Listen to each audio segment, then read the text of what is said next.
The Asus ROG Xbox Ally X is a fascinating little device because while it's being sold as a sort of handheld Xbox, it's actually more of a sequel to last year's incredible Asus ROG Ally X. But the Xbox side of it can't be ignored because it is the first device to launch with support for the new Xbox full screen experience. This allows the handheld to boot straight into the Xbox app without loading Explorer or any of the non-gaming related background tasks that typically load when you boot up Windows 11. In a lot of ways, this partnership feels like Microsoft's response to the rise of Steam Deck and the Steam OS, and for the first time since 2022, it might actually have something. So while we would hesitate to call the Xbox Ally X an Xbox, no matter what Microsoft's marketing claims, it does feel like a clear evolution of handheld gaming PCs and a sign of what's to come once the full screen experience launches for all PCs sometime in 2026. Either way, the Xbox Ally X is the new benchmark for handheld gaming PCs for the foreseeable future.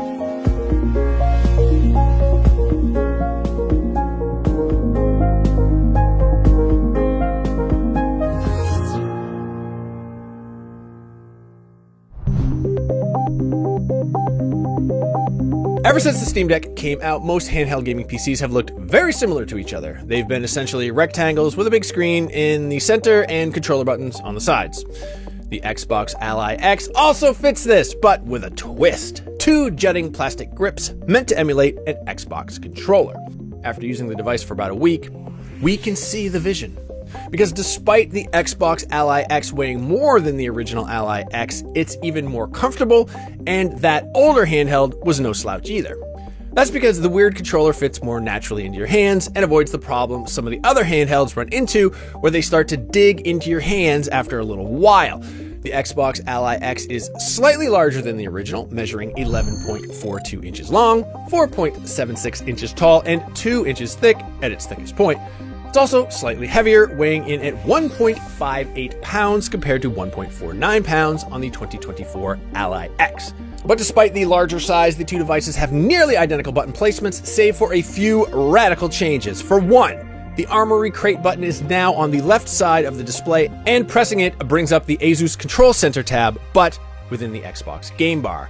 Then, on the right side of the display, what used to be a button that focused on the Armory Crate app is now a library button, which just brings you to the library section of the Xbox app. That Armory Crate button on the left is an odd one though. While yes, it does open the control center within the game bar, there is now a larger Xbox button directly to the left of it that also brings up the game bar. Then it's just a simple task of hitting left on the D-pad to enter the control center. Asus could have just trimmed an entire button here, and it would have been fine. The rest of the buttons are what you'd expect on any controller, and they feel excellent across the board. The triggers in particular are a standout. Not only are they Hall effect, but they have the same impulse trigger tech as first-party Xbox controllers. The top of the device is where you're gonna find all the ports. 2 USB-C ports are on the left side of the device, one of which is USB 4.0. On the other side, you'll find a micro SD card reader and a power button, the latter of which doubles as a fingerprint sensor for Windows Hello, and a headphone jack. Hey, look at that. Cooling is handled just like most other modern handhelds. Intake fans suck cool air through the fun-shaped vents on the back of the device and then spit out the hot air through vents on the top. This is effective at dissipating heat, though when the device is plugged in and set to the turbo performance mode, which happens by default, the processor will get warm, reaching up to 80 degrees Celsius in demanding games. The ROG Xbox Ally X has a 7-inch 1080p display with a 120Hz refresh rate and support for FreeSync Premium, AMD's variable refresh rate tech. This is the exact same panel found in last year's Ally X, and that's not a bad thing, because while it's not as beautiful as the Lenovo Legion Go 2's 8.8-inch OLED display, its modest resolution makes for a perfect pairing for the Z2 Extreme. Colors look bright, the display supports up to 500 nits of brightness, and even when dimmed for battery testing, we had no problem using the handheld in a variety of settings, including a brightly lit room. The 120Hz refresh rate also falls a little short of Legion Go 2's 144Hz refresh rate, but not by much. Even then, there aren't many games that you're going to be running at 120 FPS, especially if you're trying to play higher spec games like Cyberpunk 2077 or Expedition 33. Plus, the variable refresh rate makes sure that even when the frame rate drops, and it will drop, things stay as smooth as possible. While the Asus ROG Xbox Ally X is an excellent handheld gaming PC in its own right, what really makes this device special is its software experience. Asus's partnership with Microsoft nets it the first implementation of Xbox full screen experience, which won't be available for other Windows devices until early 2026, which is like 1,000 years from now. With Xbox FSE, you can go through the whole setup rigmarole with the controller. Once you're through the setup process, the handheld boots into the Xbox app. Of course, Game Pass is front and center, and that'll be great if you use that service. But if you hit left on the D-pad and then scroll down, you'll get to the library page. From here, you can go to My Apps and then install third-party stores. Steam comes pre-installed, so you just need to launch it, which will open it in a new window, but it won't take you out of the full screen experience. Likewise, if you install Battle.net, Epic Game Store, or Good Old Games Galaxy, you'll be able to go through those setup processes without ever having to interact with a desktop. However, it is limited to those apps, so you'll need to get to the desktop to download literally any other program. Luckily, getting to the desktop and back to Xbox FSE is easy, but we really wish Microsoft could find a way to work in critical applications like Windows Update to the full screen experience. In so many ways, this full screen experience feels the way PC gaming should feel, especially for folks that didn't like digging through a labyrinthine operating system. Microsoft is close to something as good as Steam OS. It just needs a few updates to get it over the finish line. Last year, the Asus ROG Ally X was exceptionally good because it took the Z1 Extreme processor and stretched it further than other handhelds were able to. The Xbox Ally X does basically the same thing with the Z2 Extreme. Even without the full screen experience, the Xbox Ally X is a powerful little handheld, delivering 42 FPS in Cyberpunk 2077 and 76 FPS in Forza Horizon 5, both at high settings, without ray tracing, and with upscaling set to quality. That's already good performance, but when we tested those games in the full screen experience, performance improved to 44 FPS and 77 FPS respectively. Now, that's not a huge bump by any means, but in the case of Cyberpunk 2077, that's a 5% boost to performance by just booting into the Xbox app. What's more impressive though is how those numbers compare to the Lenovo Legion Go 2, which uses essentially the same chip. In Forza Horizon 5, the Lenovo Legion Go 2 only managed 65 FPS to the Xbox Ally X's 77. That is an 18% improvement. And in the Cyberpunk 2077 benchmark, the Ally X beats the Legion Go 2 44 FPS to 37 FPS, another 19% gap. Even when unplugging the Xbox Ally X, which automatically sets it to a 17-watt performance mode, we were still able to get a solid 30 FPS at high settings in Cyberpunk 2077 throughout our battery rundown test, only really dropping when entering Dogtown. It was always going to lean in Asus's favor just by virtue of having a lower resolution display, even if it's a small difference. 1080p on the Xbox Ally X versus 1200p on the Legion Go 2. The Xbox Ally X isn't going to be as powerful as a gaming console that you need to plug in and connect to your TV, and expecting otherwise out of a portable device like this would be silly. However, with how well it plays even demanding games like Cyberpunk without making them look muddy, makes the Xbox Ally X the handheld to beat right now.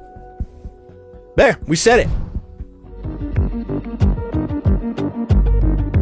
There's only so much battery you can put into such a small chassis, and if you want a powerful chip, it's going to suck up as much power as it can.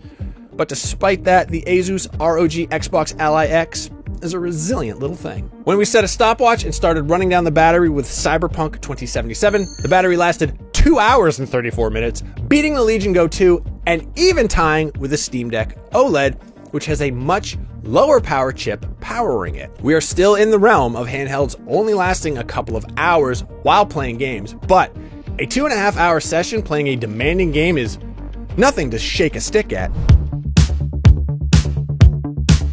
The Asus ROG Xbox Ally X's price is kind of the elephant in the room. At $999, not only is it more expensive than the $799 ROG Ally X, but it's twice the price of a Nintendo Switch 2 or the Steam Deck. Everything is getting more expensive lately, and while the Asus ROG Xbox Ally is certainly guilty of this too, it's actually pretty reasonably priced compared to other similar devices that have launched in the last year.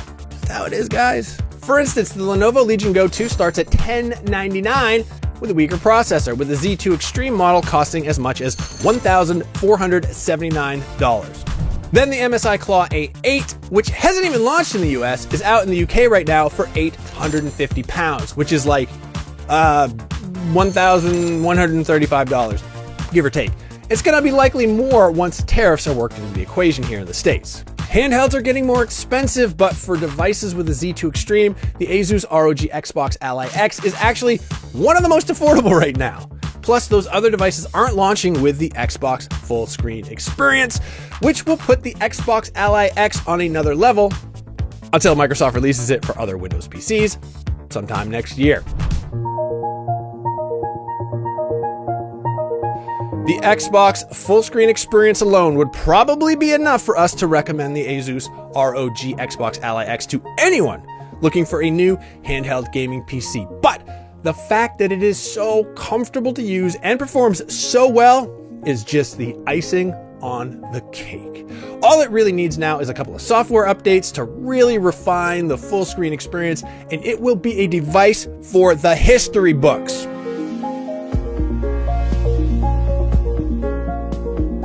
For more handheld PC gaming goodness, be sure to check out our review of the Asus ROG Ally X, and for everything else, keep it right here on IGN.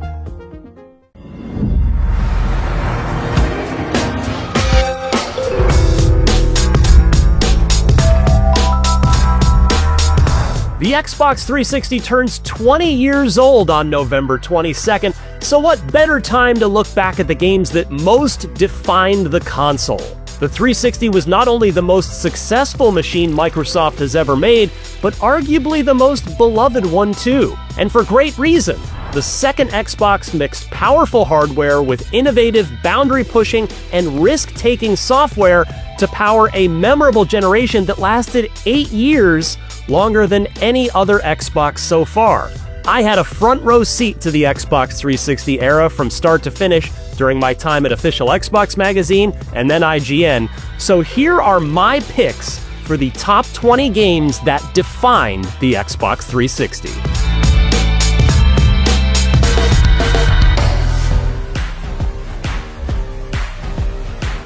One of Microsoft's boldest experiments during the Xbox 360 era was 1 vs. 100, a live game show where most players would be randomly selected to play along in the crowd, while a lucky 100 would be chosen to be in the mob, and a single person would be chosen as the one. You had to log on at specific times to play 1 versus 100. It wasn't available to you anytime you wanted to fire it up. Microsoft ran it with a live host from a studio in Seattle. But when you joined in for what was literally appointment gaming, you could be rewarded with, in some cases, real-life prizes such as Microsoft points, up to 10,000 of them for the one if they won, which is the equivalent of $125, or free Xbox Live Arcade games. It was a truly unique social gaming experience, emblematic of the creative risks and online bets that Microsoft was taking and making in the Xbox 360 days, and though I was never selected to be the one, I was in the 100 once, and I won 80 Microsoft points, aka $1. I know that might not sound like it was all that worthwhile, but I promise you it was as engaging and memorable as it was short-lived. My proudest Xbox achievements are having all 12 of the possible 12 from 1 versus 100, because the game is gone and sadly, never coming back. Long before Microsoft paid $69 billion for Activision Blizzard, it shocked the world by purchasing a controlling stake in the Nintendo second-party powerhouse Rare in 2002 for $375 million, the equivalent of over $600 million today. Viva Pinata wasn't the first game the studio made for Microsoft. The fine but forgettable Grabbed by the Ghoulies came first in 2003, before Rare dropped 2 solid launch titles for the Xbox 360 in 2005, Cameo and Perfect Dark Zero. But its first bona fide hit for Xbox was 2006's Viva Pinata, a life sim in which you grew and maintained your garden full of adorable pinata-fied animals. It spawned a sequel, a Nintendo DS handheld version, and a short-lived animated series. In hindsight, it was ahead of its time. It would seem to have great potential to thrive now in a world where Animal Crossing's a massive hit for Nintendo. But even back in the 360 days, it was Rare's first defining moment for its new platform.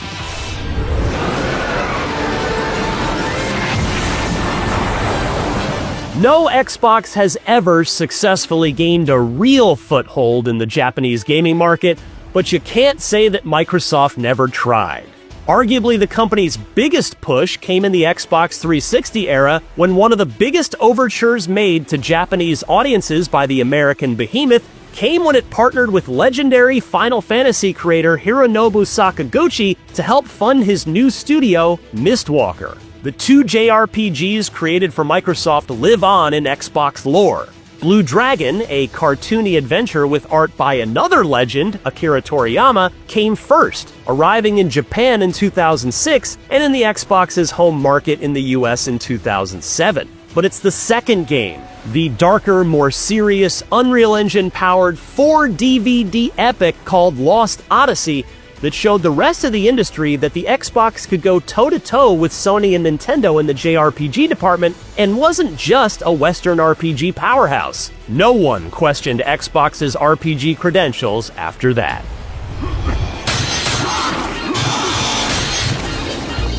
By default, every game released for the Xbox 360 during its first few months that wasn't also available on the original Xbox, and there weren't nearly as many cross-gen games back then as there are now, was an Xbox 360 exclusive, since the PlayStation 3 didn't release until late 2006. Among those exclusives was one of the most memorable zombie games of all time. Capcom's Dead Rising, which was produced by Mega Man creator Keiji Inafune, was something we truly hadn't seen before. A AAA game set inside a gigantic mall with literally hundreds of characters on the screen at any given time. And those characters, of course, were zombies. So many zombies. Side note, one of the Xbox 360's most famous achievements, remember, the console invented those too, was the Zombie Genocider achievement that required you to kill the number of zombies equivalent to the population of Willamette, 53,594. Dead Rising was uniquely told on a timer. You had 3 in-game days to complete the story and, hopefully, escape the Willamette Mall. This resulted in numerous possible endings and thus ample reason to replay the campaign. Just as memorable was that as photojournalist Frank West, you could turn just about anything in the mall into a weapon.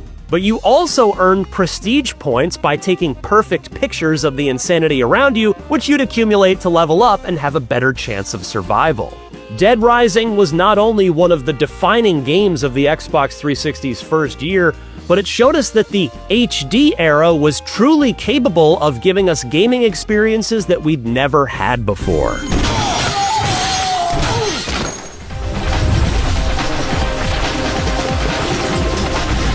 Xbox Live Arcade, the brilliant indie-turned-small-scale and indie game publishing program that offered a curated selection of bite-sized games on a weekly basis, who remembers Xbox Live Arcade Wednesdays, did as much to define the Xbox 360 as any AAA game did. The most downloaded Xbox Live Arcade game ever was Geometry Wars Retro Evolved, Bizarre Creations' unlockable Project Gotham Racing 2 minigame that found a second life as a day one debut download on the then-new XBLA platform. Geometry Wars' premise was deceptively simple. Survive as long as you can while blasting larger and larger waves of encroaching enemies. For a lot of gamers, when they think of Xbox Live Arcade, the first thing they think of is Geometry Wars Retro Evolved.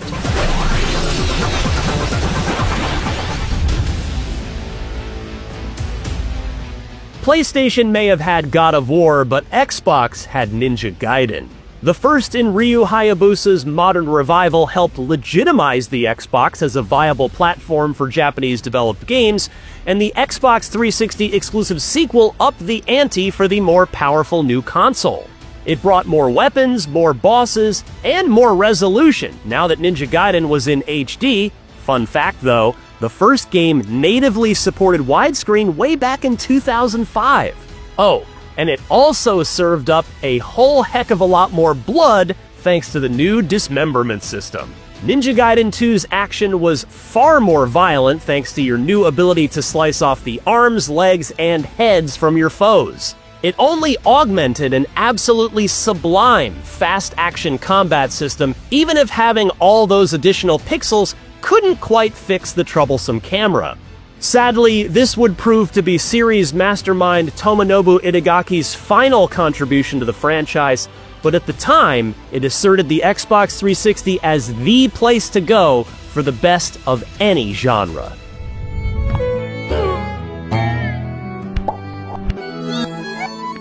Odds are, if I say the words Summer of Arcade, it brings up positive memories for you. The annual promotion was a genius bit of Microsoft marketing that sought, successfully I might add, to fill in the quiet summer months that tended to be devoid of major game releases with 4 to 5 weeks of curated heavy hitters in the indie and bite-sized game space. The very first one took place in 2008, and boy did it ever set the tone. Galaga Legions, Bionic Commando Rearmed, Geometry Wars Retro Evolved 2, Castle Crashers, and a platformer called Braid from a then-unknown developer named Jonathan Blow. Though smaller in scope than a traditional big-budget game, Braid had every bit the looks and the brains of one thanks to its distinct painterly art style and challenging time manipulation-based puzzles. If everyone wasn't paying attention to Xbox Live Arcade before Braid, they sure as heck were after.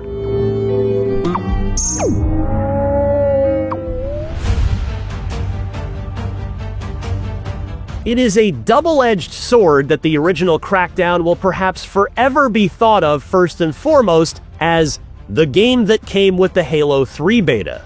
But anyone who bought Crackdown just to get a crack at playing Halo 3's multiplayer for the first time quickly learned that the candy wrapper tasted just as good as the candy bar inside. Crackdown, the brainchild of original Grand Theft Auto creator David Jones, set players loose inside a comic book-esque world as a would-be superhero with no rigid structure. Instead, you had total freedom to go anywhere and try anything in its Pacific City sandbox. That meant that yes, you could make a beeline straight for the top kingpin of one of Crackdown's gangs. You probably wouldn't be powerful enough to take them down at that point, though. You literally got stronger in Crackdown by defeating enemies and picking up experience orbs of different flavors depending on how you took them down, such as with melee combat in a vehicle or with a gun. Eventually, you'd be able to leap tall buildings in a single bound, lift cars over your head and throw them, and more. In a time when there weren't a lot of good sandbox games not named Grand Theft Auto, Crackdown brought something fresh and fun to the table. Why Forza Motorsport 3 rather than Forza Motorsport 2, which was the first entry on the Xbox 360? Easy. Because Forza Motorsport 3 is where Forza passed Gran Turismo as the best simulation racing series in the world. Visually, the series always set the bar high, and its second lap on the 360 kept the pedal to the metal in that department. And the car list was never in question. But what Forza Motorsport 3 added was the rewind mechanic that allowed you to press Y to reverse the action a few seconds if you crashed or took a turn too fast. You could turn it off, of course. Forza Motorsport was always nothing if not customizable, but it added a thick layer of accessibility and approachability to what had always been a pretty buttoned-up, serious racing sim. The rewind feature only added to what I always called the soul of Forza. My vague but, I think, accurate way of describing the joy and spirit that Forza Motorsport always brought to players, whereas Gran Turismo, for all its simulation racing brilliance, always felt more clinical. Forza Motorsport 3 was Turn 10's turning point where the studio passed the competition and never looked back.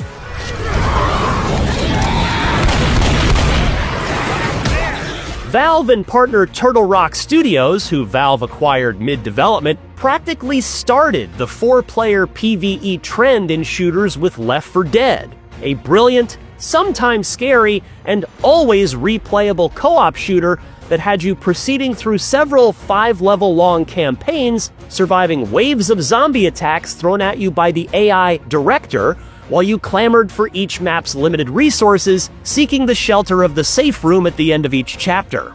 Its mechanics were simple but fun, and thanks to the Director's always changing placement of common and special enemies alike, it never quite played the same way twice. Plus, running an entire campaign only took 60 to 90 minutes to complete, so you and your friends could jump on Xbox Live, have fun together, and feel like you accomplished something by the time you signed off for the evening.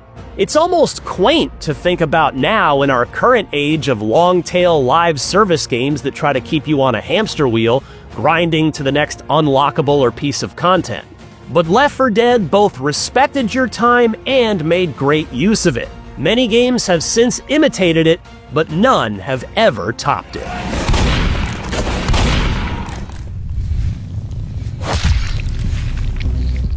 Though Limbo didn't come along until over halfway through the Xbox 360 generation, it is nevertheless the standard-bearer for what Xbox Live Arcade was capable of. Developer Playdead's side-scrolling, physics-based platformer told the harrowing story of a boy who, well, no one's quite sure, really. There are many intriguing theories as to what the real story of Limbo is. But what's not up for debate is that Limbo is about as close to perfect as a video game can get in terms of mechanics, art, animation, audio design, and polish. Playdead's next game, 2016's Inside for Xbox One, would prove to somehow be even better than Limbo, but that's a story for another day. It was the perfect rebuttal to film critic Roger Ebert's assertion from 3 months before Limbo released that video games weren't and could never be art. Limbo defined Xbox Live Arcade, cementing Microsoft's already established small games platform as one of the very best things about the Xbox 360.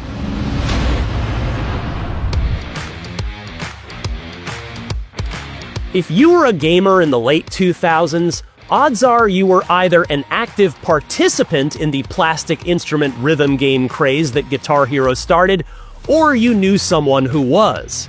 Developer Harmonix Music Systems built Guitar Hero, but then sold it to Activision. That's when the developer advanced the exploding genre forward with Rock Band, a 4-player co-op game whose multiplayer experience is truly unlike anything else you've ever played.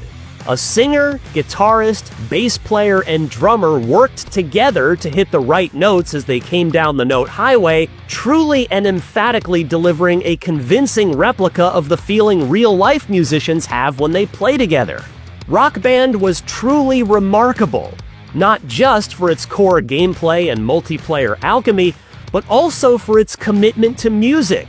Harmonix added to the game's music library with new songs via DLC every single week for 8 years, eventually adding full albums like Pearl Jam's 10, Nirvana's Nevermind, Rush's Moving Pictures, Foo Fighters' The Color and the Shape, and more. Rock Band may not have been exclusive to the Xbox 360, but it was nevertheless a defining game for the console, standing out amongst the even heavier hitters coming up higher on this list that arrived at the same time.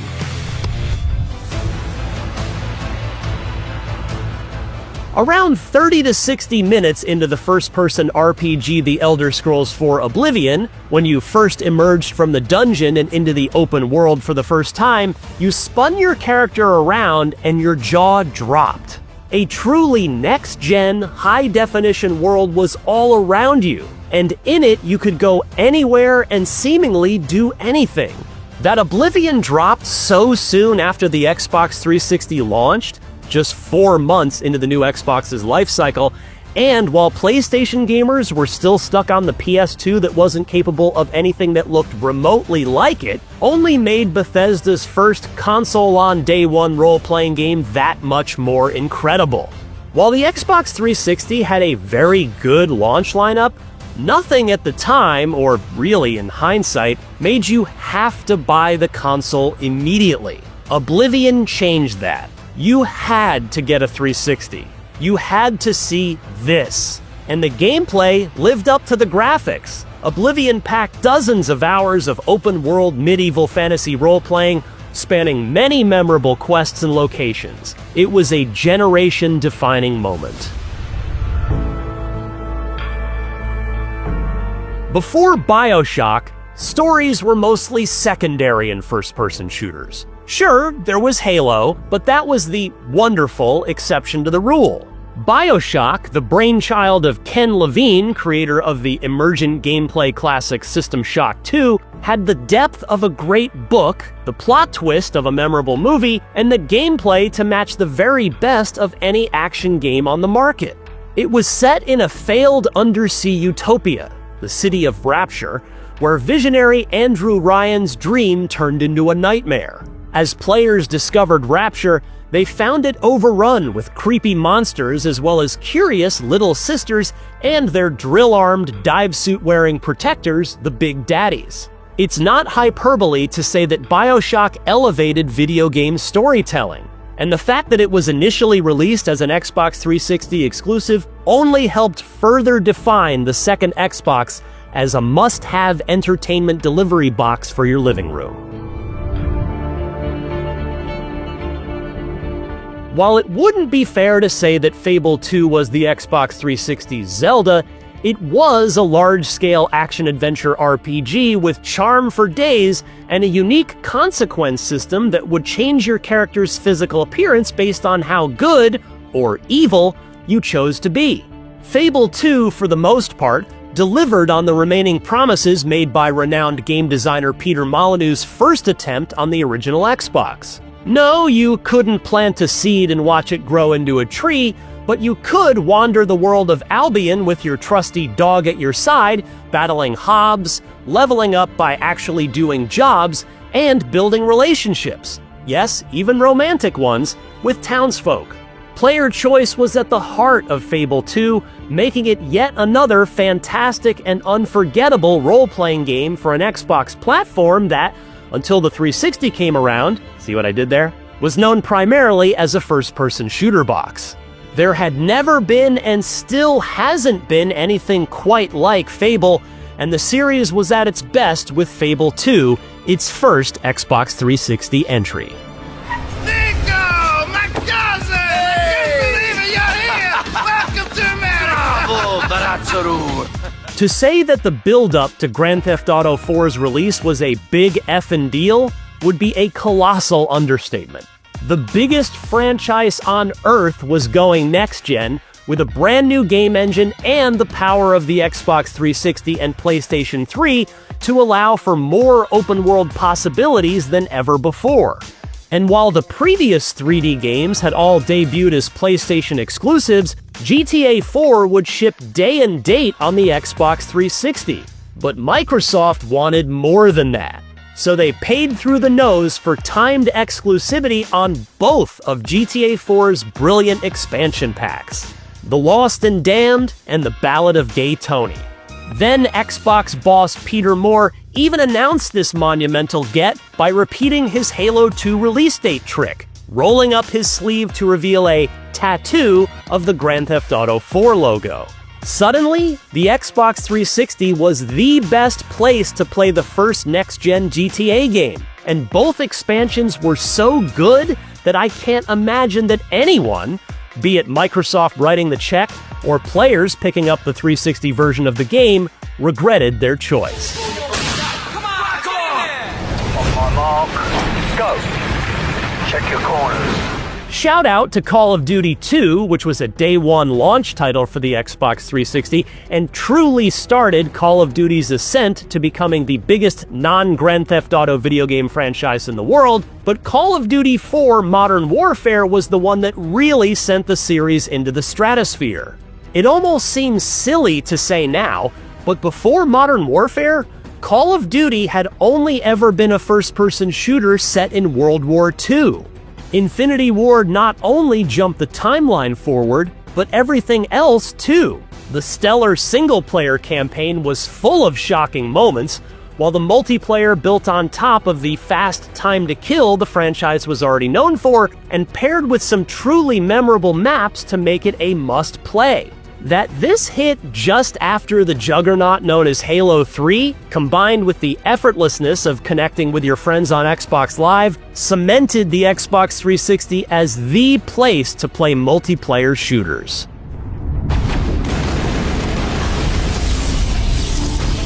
Mass Effect promised players a true space opera, a trilogy of games where your choices would affect your relationships with other characters and lead to your own unique outcomes and endings. Your character would import into the subsequent games in the promised trilogy, and in the end, it would be unlike any role-playing game you'd ever laid your hands on. And the first Mass Effect, an absolutely visually stunning Unreal Engine-powered epic from the RPG kings at BioWare, delivered on its end of the bargain. The Mass Effect universe felt lived in, with myriad alien species all interacting with each other at the Citadel, a galactic hub at the virtual center of the universe. You played as a male or female Commander Shepard, a human who becomes the first of their species to be welcomed into the ranks of the Spectres, a group of space sheriffs given incredible power and leeway to protect the galaxy. No one had ever seen anything like Mass Effect before, and the fact that it came from the same development team that gave us the original Xbox-exclusive Star Wars Knights of the Old Republic meant that Xbox truly had some of the world's most talented RPG developers on its side.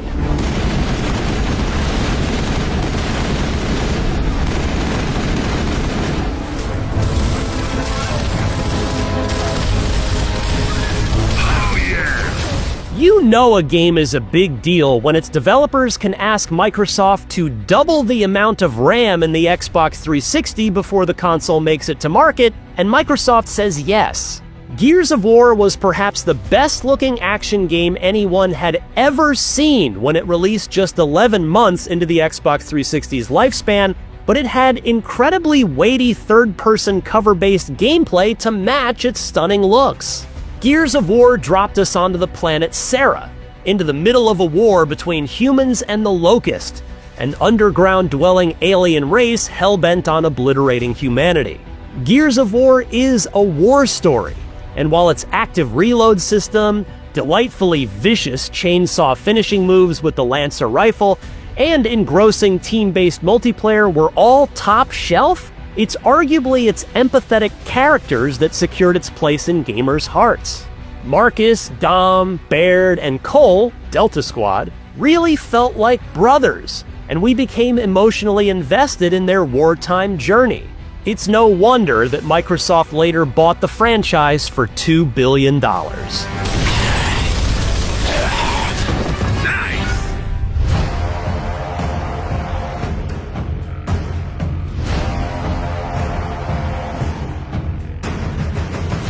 The Xbox 360 may not have had a new Halo game on day one, but as the rest of this list has shown, it didn't need it. Still, when the day finally came in September of 2007 for the hugely anticipated Halo 3 to drop, nearly 2 years into the new Xbox's life, it couldn't have been a bigger deal. The original Xbox's Halo 2 had infamously ended on a cliffhanger, and Halo 3 was built to resolve it, throwing plenty more hardware horsepower at Master Chief in the process. Story-wise, it stuck the landing this time, giving players a satisfying conclusion that closed the book on Bungie's trilogy, but not before Chief told us, "Wake me when you need me." Meanwhile, multiplayer picked up where Halo 2 left off, augmenting the best online multiplayer infrastructure with Forge, a new level editing tool that let players build their own maps. In hindsight, this is where Halo peaked in terms of success, popularity, cultural relevance, and impact as Call of Duty took its place at the top of the first-person shooter ladder after the release of the aforementioned Call of Duty 4.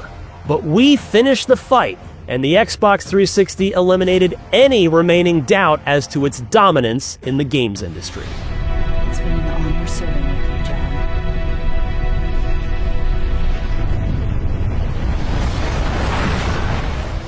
These are our picks for the top 20 games that defined the Xbox 360. Are there any that you'd like to add? Leave them in the comments below, and to the greatest Xbox console of them all, let me say, happy 20th anniversary, and thank you for the countless amazing memories.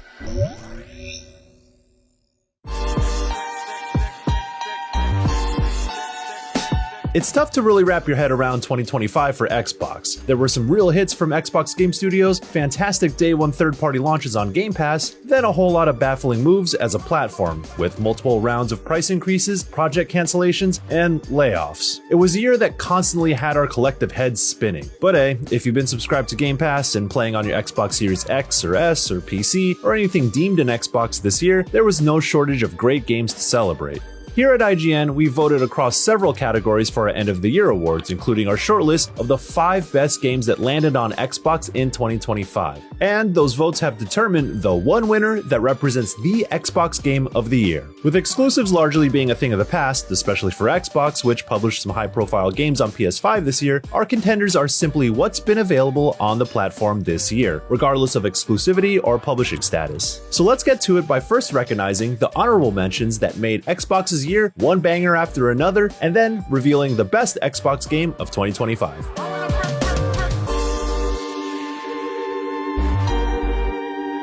Developer Obsidian had an all-time year with 3 launches in 2025, all of which hit in different ways. It gave a jolt to start the year with a tightly packed fantasy RPG in Avowed to stave off the appetite for a new Elder Scrolls, then brought its co-op survival sequel into early access with Grounded 2, which got off to a great start. Compulsion Games weaved the unique artistic vision into a love letter to the American South with the action-adventure game South of Midnight, while id Software brought us back to hell with a bit of a melee twist on its shooter roots in Doom: The Dark Ages. If Avowed wasn't enough for you, we kicked it like it was 2006 in Cyrodiil with the Elder Scrolls 4 Oblivion Remastered, which reminded us that Bethesda's long-running fantasy series had the sauce well before Skyrim. Then we busted out the notepads and corkboards for the roguelike puzzler Blueprints that hit Game Pass day one, but we also chomped at the bit for more stylish action after Ninja Gaiden 2 Black whet our appetite for Ninja Gaiden 4, which Xbox published for Team Ninja. Oh yeah, there's an Xbox handheld now with the Asus ROG Xbox Ally? Well, sort of. Rather, it's an Xbox branded PC handheld that is arguably one of the best ones yet. And since everything is an Xbox now, it doesn't really matter where you play these hits. The sheer variety of games that launched under the Xbox banner this year was indicative of how vast and great the medium can be, and none represent that quite as well as our 5 best Xbox games of 2025. It seems that every year has an indie darling that folks rally around loudly, and Hollow Knight Silksong was certainly that game in 2025. The jokes about Silksong never coming out have been laid to rest, and Team Cherry's long development time resulted in a dense, daunting, and satisfying action-adventure, or Metroidvania if you will. While it hit Game Pass on launch, its impressive sales figures and $20 price tag made it the talk of the town, aside from being a wildly anticipated follow-up to Hollow Knight of course. On its own merits, the dark and foreboding atmosphere matched the gruesome platforming challenges that made exploration more involved than many of its contemporaries. Hornet's traversal mechanics are smooth and had us flowing through Silksong's sprawling web-like map, leading us to some of the hardest fought battles we've experienced this year. Being smart, nimble, and aggressive against tough and unpredictable bosses is the key to victory, but you have to stay committed and locked in try after try, even if the run back can be grueling. But for as punishing as Silksong may be, it's also frequently adorable, blessed with cute, memorable bug friends like Sherma singing his song, being a precious little boy.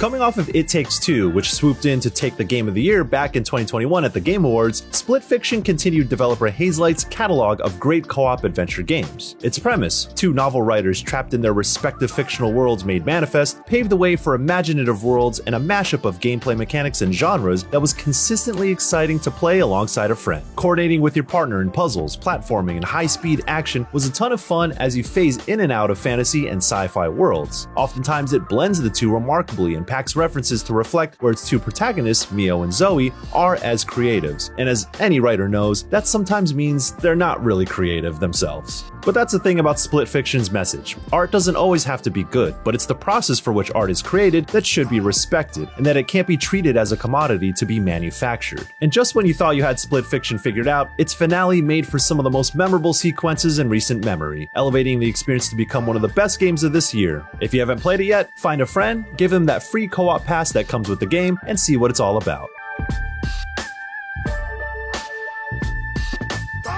We hadn't heard from the team at Double Fine in quite some time after Psychonauts 2 headlined many best of lists back in 2021, but this year we got a pleasant surprise in Keeper. Playing as a walking lighthouse may not seem too appealing on paper, but the Double Fine charm and distinct art style brought to life a world that was about showing rather than telling. Puzzles had us looking at the environments with intent, and the little interactions we had with the living in a seemingly abandoned world told their own tiny stories without having to say a word. Our review described Keeper as a psychedelic exploration of life packed into a brief runtime, and it's a prime example of what a studio can do when left to its own creative devices. It's easygoing and impactful, and one of the standouts of 2025.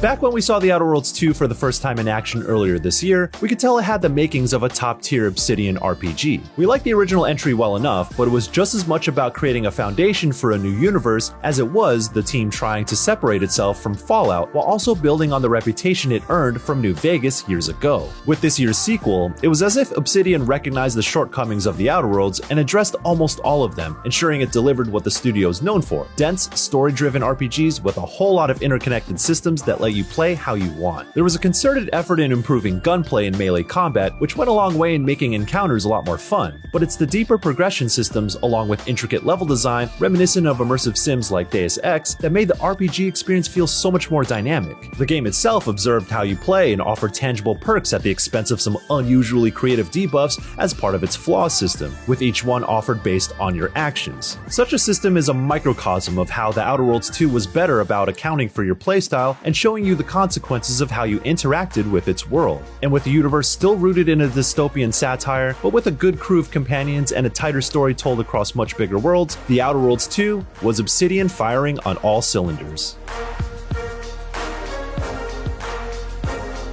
Perhaps to the surprise of absolutely no one, Clair Obscur Expedition 33 is IGN's choice for the best game to hit Xbox this year. And if you were a Game Pass subscriber, you were treated to one of the best RPGs in recent memory on day one. In its debut as a development team, Sandfall Interactive drew inspiration from classic Japanese RPGs and looked at Final Fantasy X and Persona 5 directly and told its own harrowing story about grief and the sometimes ugly ways it changes us. But while JRPGs are a clear influence, the studio's French roots are significantly responsible for making Clair Obscur what it is, from its artistic vision to its storytelling style, down to the music that both captured the hype of big boss fights and the atmosphere of its magical, painterly world. Like any great RPG, Clair Obscur gave you an intimate understanding of its characters, drawing you in and making you feel for them in their moments of triumph and despair. It's a credit to its strong writing and performances from an incredible cast that Expedition 33 is able to effortlessly pull you through all the wild twists and turns of its story. There's also a top-tier turn-based combat system with timing-based inputs for attacking and defending.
sure what to do with my hands.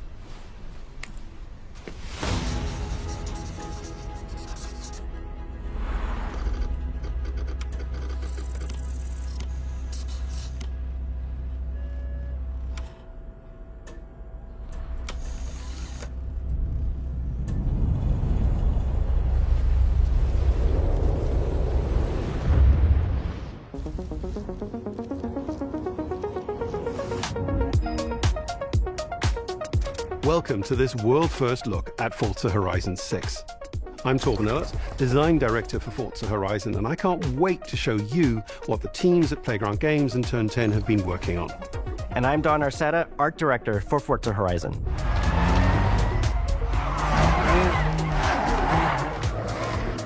The Horizon Festival is a celebration of beautiful cars, hit music, and breathtaking locations around the world.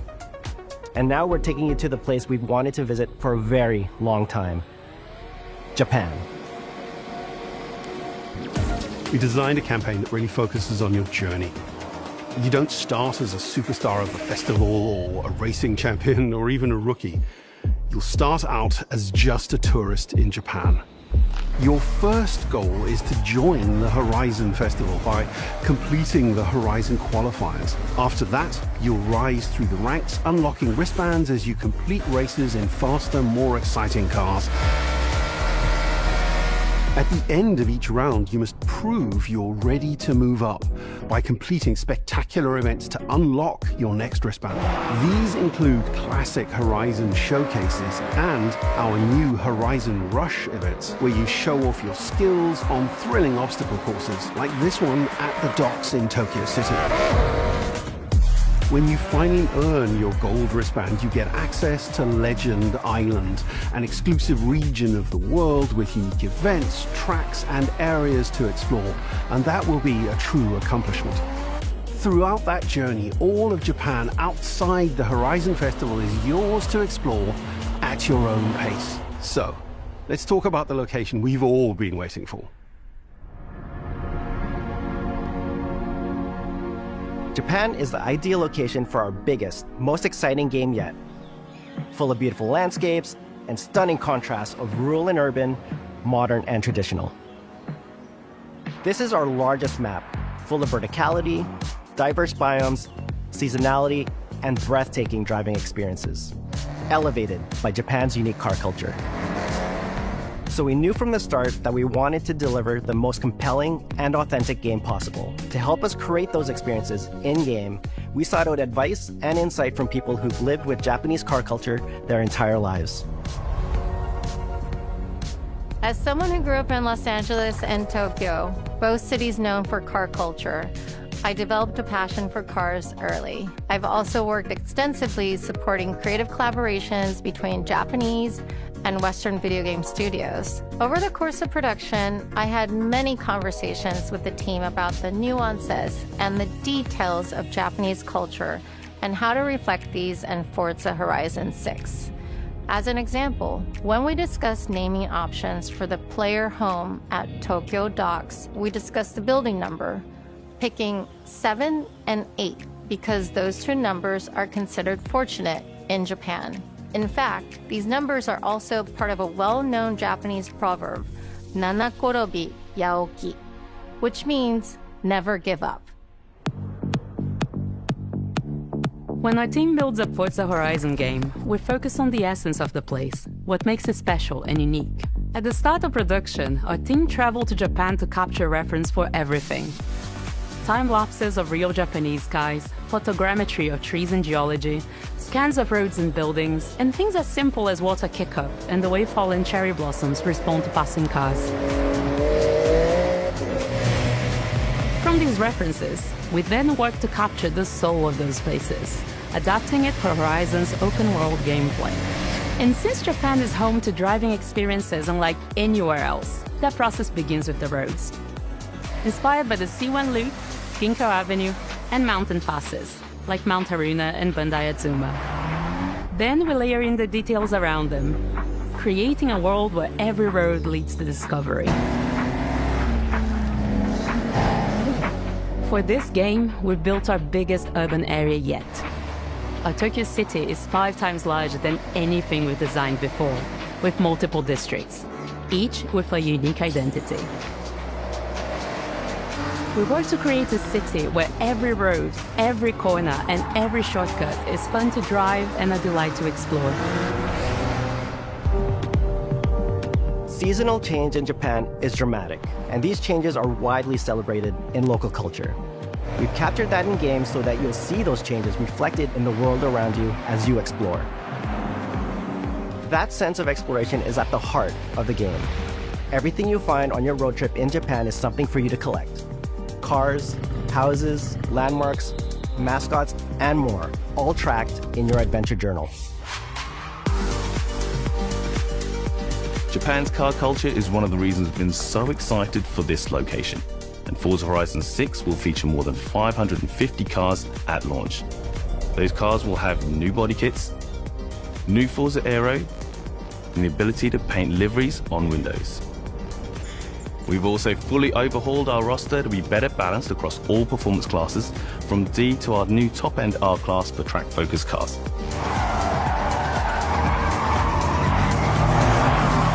We've improved how each car is affected by the world, for example with new cosmetic tyre wear, so each car responds authentically as you rack up the miles on those iconic Japanese roads. With more cars on day one than ever before, we've also created new ways to expand your car collection as you explore. Parked on driveways around the world, you'll encounter our new aftermarket cars. They're always bargains and include some extremely rare and unique cars to show off in your garage. We're not just bringing classic JDM to life, but also showcasing some of the newest, most exciting cars in the world, and Forza Horizon 6 cover car is one of them. The GR GT is a race-derived road car that combines motorsport performance with road-going excellence. And our game is the ideal place to experience the most modern iteration of Kazoo Racing's relentless pursuit of Japanese engineering perfection. Our cars sound better than ever, with greater detail and remastered audio, all brought to life by new acoustic modeling technology, simulating the soundscape of the world.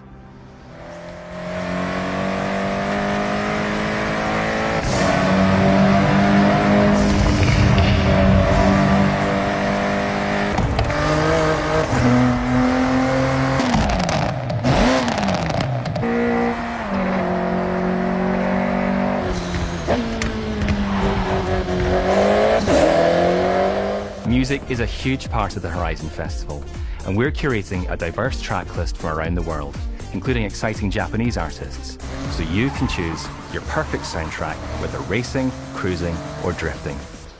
And to complement the visual contrast of our map, we've captured extensive field recordings across all 4 seasons in Japan, creating a rich and truly authentic world for you to experience. In Forza Horizon 6, you'll have new ways to shape that world with features that let you make a life for yourself in Japan. Our new customizable garages are the perfect place to do that. You'll find one of these at every player house, big enough for multiple cars, where you can freely decorate the entire space. And when you're done, you can invite your friends over to see what you've built. But the ultimate place to express your creativity is the estate. This mountain valley starts off completely empty and overgrown, but once you unlock it, you can build and decorate directly in the open world here, and anything you construct is permanent and visitable by your friends. Our teams are fully committed to Forza Horizon being the open world driving game for everyone. We'll be carrying forward all of our accessibility features from previous games. We'll also be adding in new options like proximity radar for competitive players and auto drive for players who want to lean back and appreciate the world in motion. Our major new accessibility feature is customizable high contrast mode, making the open world of Japan visually accessible to everyone. No matter how you and your friends play, you can customize Forza Horizon 6 so you can play together. Japan is world-renowned for its car meets, like Daikoku, and inspired by these experiences, Forza Horizon 6 will include new open-world car meets. These are places where you can show off your cars and characters, download tunes and liveries, and even buy a copy of the cars you see. Then head out together to explore, where you'll find classic events like street races and our new Toge battles, iconic nighttime races down Japanese mountain passes. There's more to do in the open world than ever before, with new shared experiences like Horizon Time Attack circuits.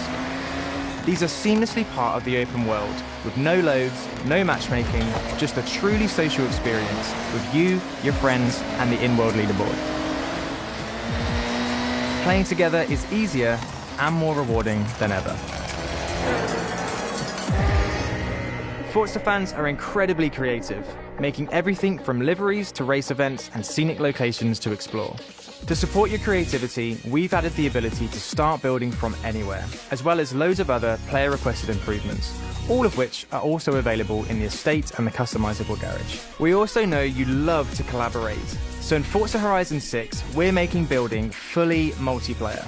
In Horizon Collab, you and your friends can build anything you can imagine together. From everyone here at Playground Games and Turn 10 Studios, we hope you've enjoyed this first look at some of the new features we've been working on, and that you're as excited as we are for the game. We'll be launching on Xbox and PC on the 19th of May. If you're a Forza fan on PlayStation, we'll be welcoming you to Japan later this year when our PlayStation version is ready.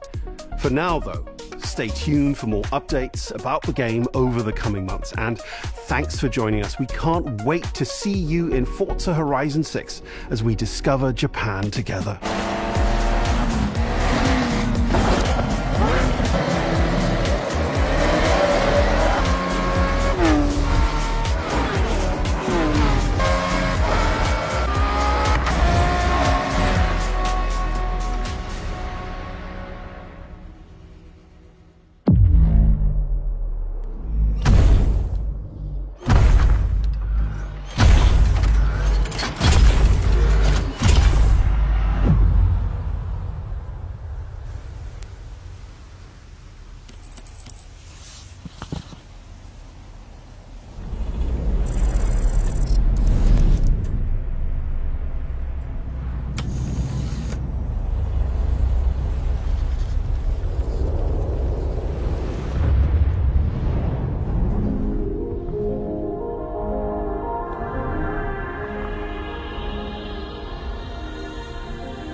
皆さんこんにちは。ゲームフリークのゼネラルプロデューサー大森茂です。ここは東京にあるゲームフリークのオフィスです。ビースト・オブ・リンカネーションはかつてない新しい体験を作り出すことに主眼を置いたゲームフリーク独自の取り組みギアプロジェクトから生まれた新しい挑戦です。これまでもポケットモンスターシリーズのほかソリティバ、ギガレッカーなどさまざまなオリジナルゲームタイトルを世に送り出し、常に新しいアイデアや世界観の構築に挑戦しています。ビースト・オブ・リンカネーションはまさに新しい体験ができるゲームです。遠い未来、文明崩壊後の汚れに侵食された日本、そして一人と一匹のアクション RPG というゲームプレイで構築されています。この美しくも過酷なビースト・オブ・リンカネーションの世界で皆さんにも臨場感あふれる冒険を味わっていただくことができればと心から願っています。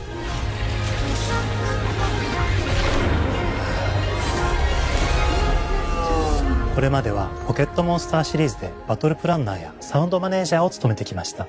ただ新しいゲームに挑戦したいという強い衝動もずっとあったんです。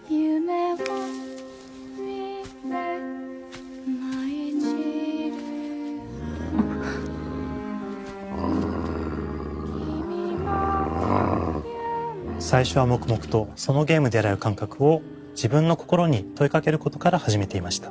世界観もキャラクターもゲームデザインも決めずに、ただどんな感覚がいいんだろうと探っていました。そうしているうちにぬくもり、頼もしさ、そして寂しさが入り混じったような感覚が最もしっくりきたんです。自分の心に反応しました。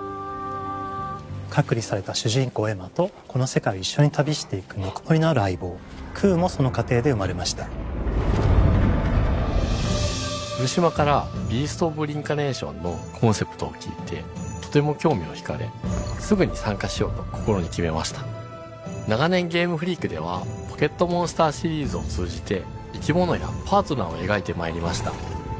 しかし今回のプロジェクトでは過酷な世界を相棒と共に旅をするという体験を目指しています。汚れと呼ばれる寄生植物が蔓延している世界がかつての文明の廃棄を覆い尽くすほどまでに植物が生い茂った過酷な環境となっており、ダイナミックな移動が要求されます。このような経緯で血を吐き自由に操ることのできる鶴のような神をエマの能力にすることになり、プロトタイプも出来上がってきました。そしてそれがエマという人物のバックグラウンドとキャラクターデザインを形作っていったんです。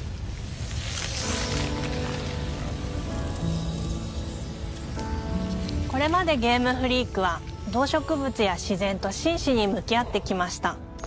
形状を自由に変えられて武器のように鋭くなりつつも美しい、そんな中核となるモチーフとして植物を選びました。ただ単に美しい植物を風景で表現するだけではなく、遊びにも植物を取り入れました。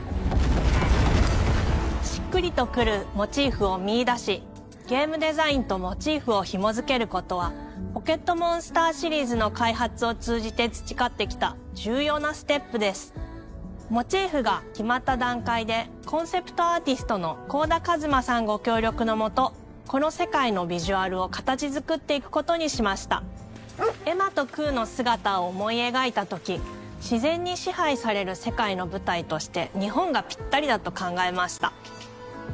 日本の昔から続く山々に囲まれた自然豊かな風景と SF が入り混じった世界をエマとクーが歩く姿を自然にイメージできました。さらに植物をモチーフとした重要な存在として植物と動物が融合した生物でもある腐植体も出来上がっていきました。腐植体のデザインは当時私が注目していたデジタルアーティストの森田裕樹さんにお願いすることにしました。世界の舞台を作ると同時にエマとクーの物語を作り上げていきました。ストーリーの舞台は西暦4026年の日本です。遥か昔に発生した汚れという名の寄生植物の影響で人類の大半が消滅した後の世界です。エマは腐植体を借り、その汚れを自分の体に封じ込めることができるという特別な能力を持っています。ただそれがゆえにエマは恐れられ、人々が住むコロニーから隔離され暮らしています。エマと彼女の相棒となるクーは日本の東の地で出会います。また。そのクーの目的がこのゲームの謎の一つでもあります。名前は何だ？クーだ。クーから目を離さない方がいい。ああ、わかってる。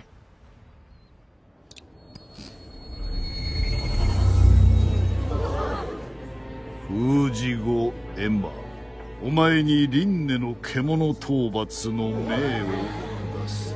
都に迫る輪廻の獣を討伐するにはエマとクーの力を強化していく必要があります。そのためにこの世界に存在する強力な腐植体主を討伐し、その力を取り込んでいくことになります。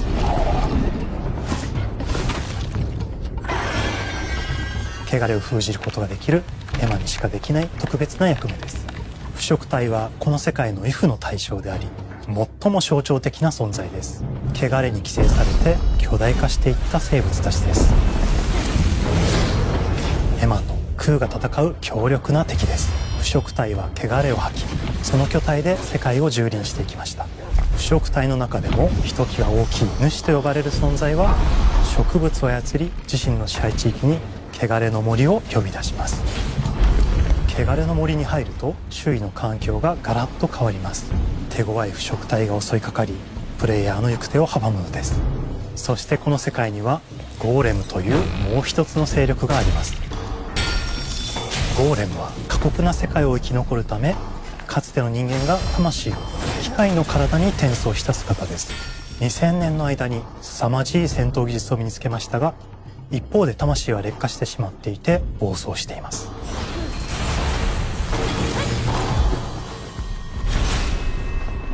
エマとクーは様々な人物と出会います。長い旅をサポートするブラッド、カグラであったり、あとはクナイというエマと同じように腐食体を連れた剣士とも巡り合います。とどめはきちんとさせ。エマとクーは同じく汚れの力を宿していて、互いにその力を影響させ合いながら戦います。例えばエマが敵の動きを見極め攻撃を受け流すと、クーに力が溜まり開花技という強力な効果を持った技を発動できます。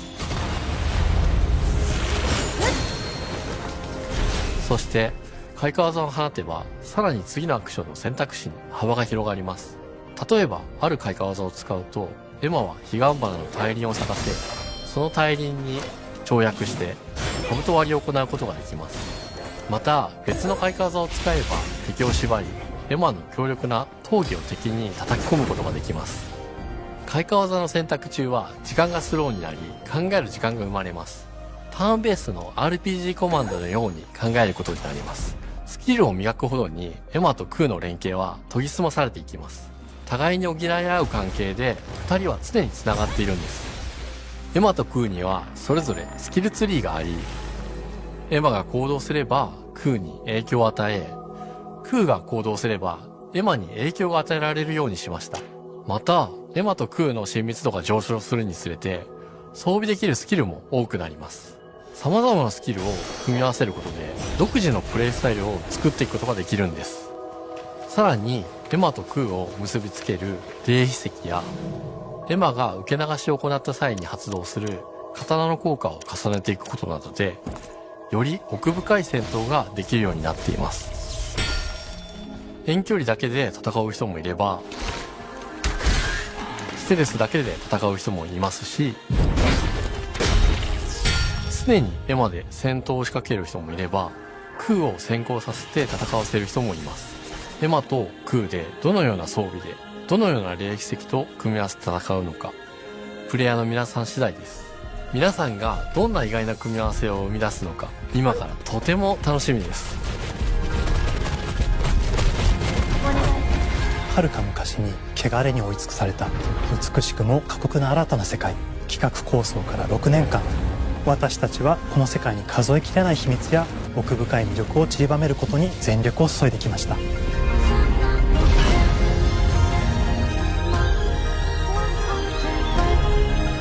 全てのプレイヤーの皆さんにビースト・オブ・リンカネーションの世界を体験していただける日が待ちきれません。本作は今年の夏 XBOX、PC、そしてプレイステーションでリリースされます。さらにビースト・オブ・リンカネーションは発売初日から XBOX ゲームパスでプレイ可能です。ぜひウィッシュリストにご登録ください。ゲームフリークが挑む渾身の新作、どうぞご期待ください。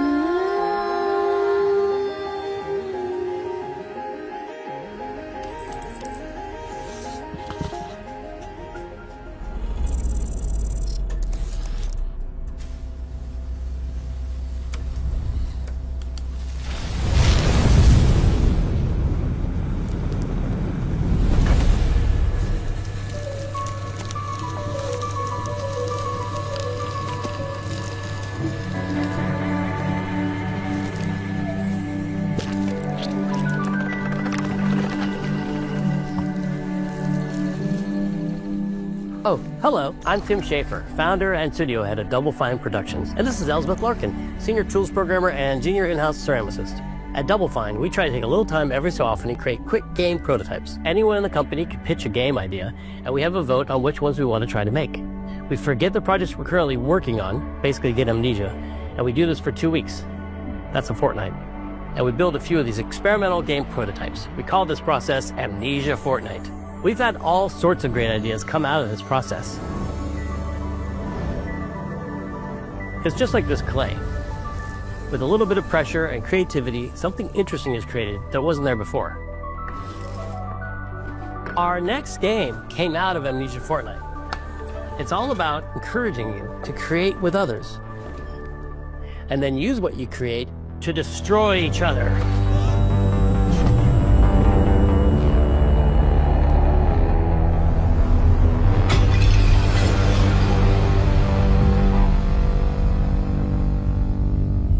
Don't worry, it's easy to make a new pot if you're playing Kiln, our online multiplayer pottery party brawler.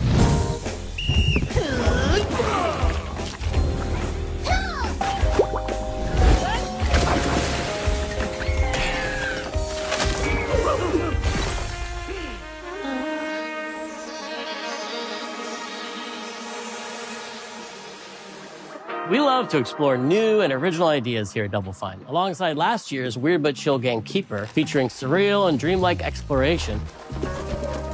Kiln is the other side of that coin, bringing high-energy, expressive multiplayer action.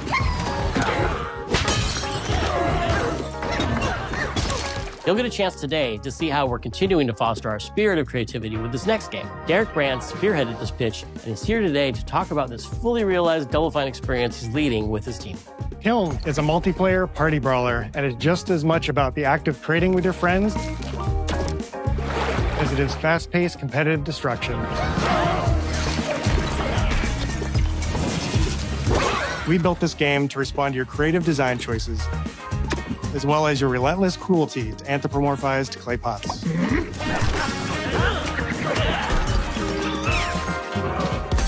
I've spent my career as a concept artist, focused on coming up with unique characters and environments at Double Fine. But I also play a lot of action titles, which got me wondering, what would a game look like that included not just the cathartic element of destruction and action, but the equally cathartic act of creation I was familiar with as an artist? I stumbled on the answer one day: what better solution than a pottery wheel? We wanted to give players the ability to create characters out of any shape and to make sure that what you make has a charming, animated personality. You start off as a little helpless, naked spirit. You're not capable of much in this state. Thankfully, you are capable of manipulating clay, and a pottery wheel is the perfect place for the creation of a new body. And when it comes time for destruction, those shapes needed to translate into capable fighters. Pots that can compete in challenges in a way that only pots can. Our game mode, Quench, brings all of that together in a 4v4 combat party atmosphere. You and your friends need to balance your pot's shape and abilities with its capacity for carrying water into enemy territory. Here, you'll navigate through the environment with your team's unique creations. Avoid or destroy incoming enemy warriors. And of course, fill your pot up with water to ultimately douse the enemy's kiln and win the game. Got him once. Now keep at it.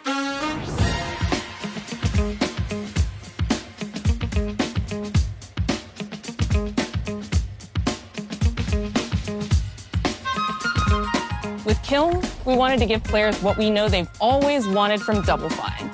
A best-in-class pottery sim, of course. With this strange concept came lots of design challenges, though, because it's a game about pots that have to transform into bespoke ceramic warriors.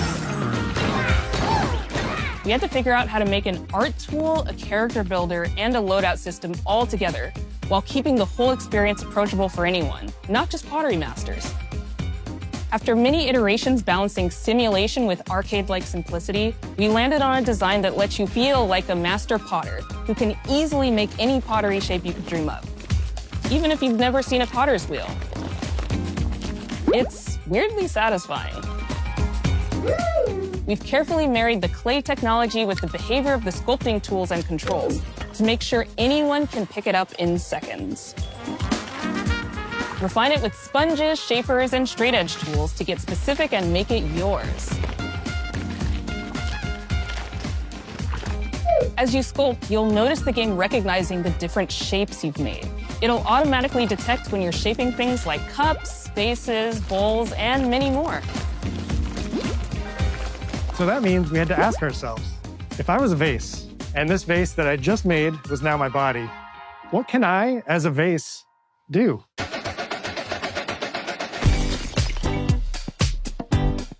Every pot in Kiln needs to have a core set of moves fit for a warrior.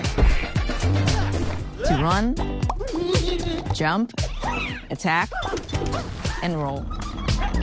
They also must have moves fit for a pot to fill up with water and then splash that water out.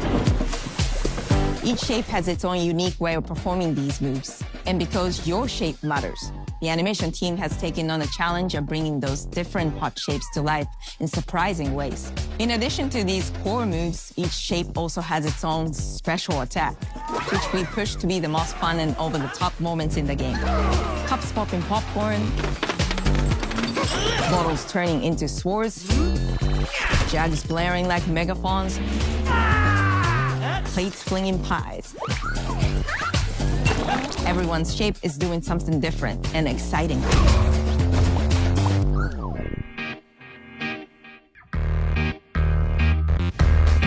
As you fight over the water on the battlefield and try to extinguish your opponent's kiln, Down.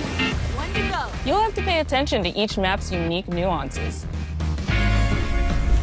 Our mantra of shape matters carries over into our maps. We specifically designed our maps to integrate with how you choose to play and what pot you choose to play as. So you'll see things like secret tunnels that only fit certain size pots and pathways that are only traversable with certain shapes.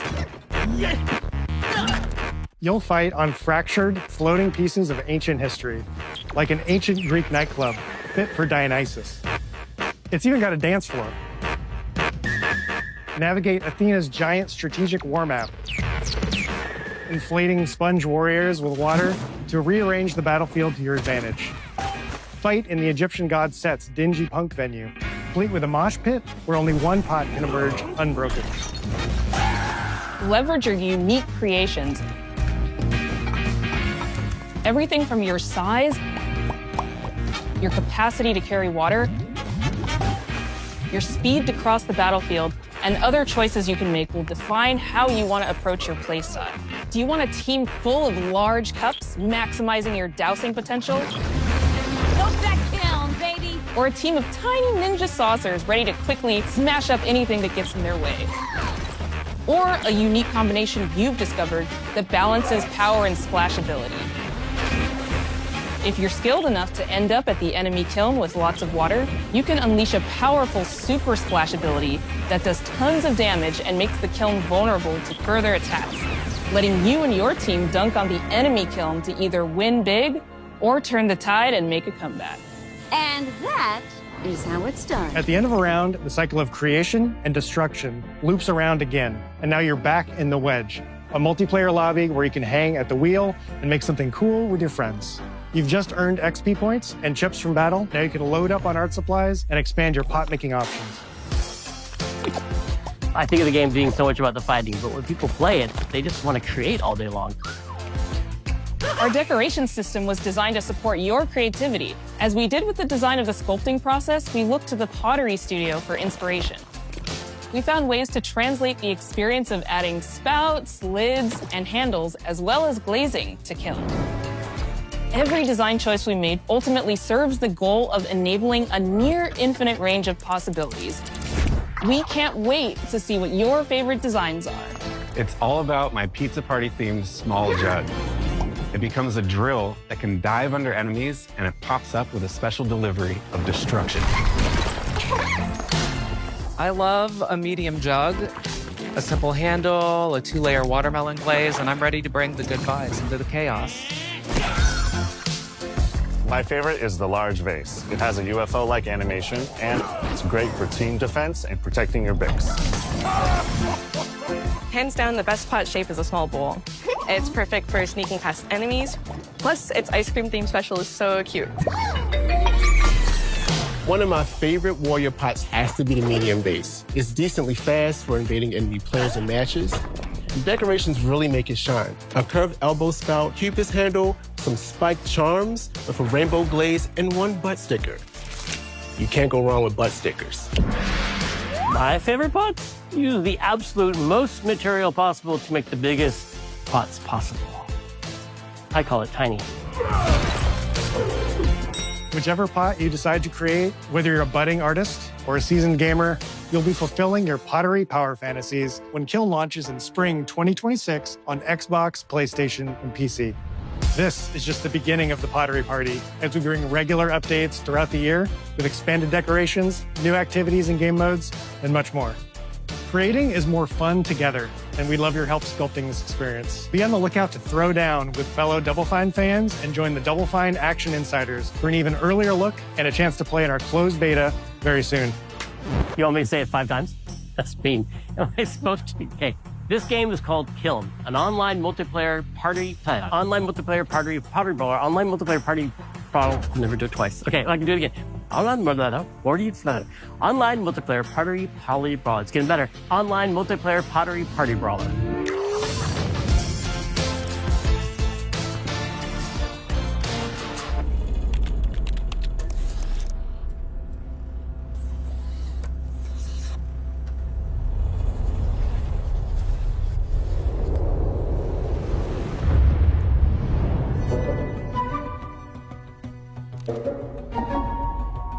Hi, welcome to Playground Games, where I'm thrilled to share our very first deep dive into a game we've been making here for a really, really long time. Fable.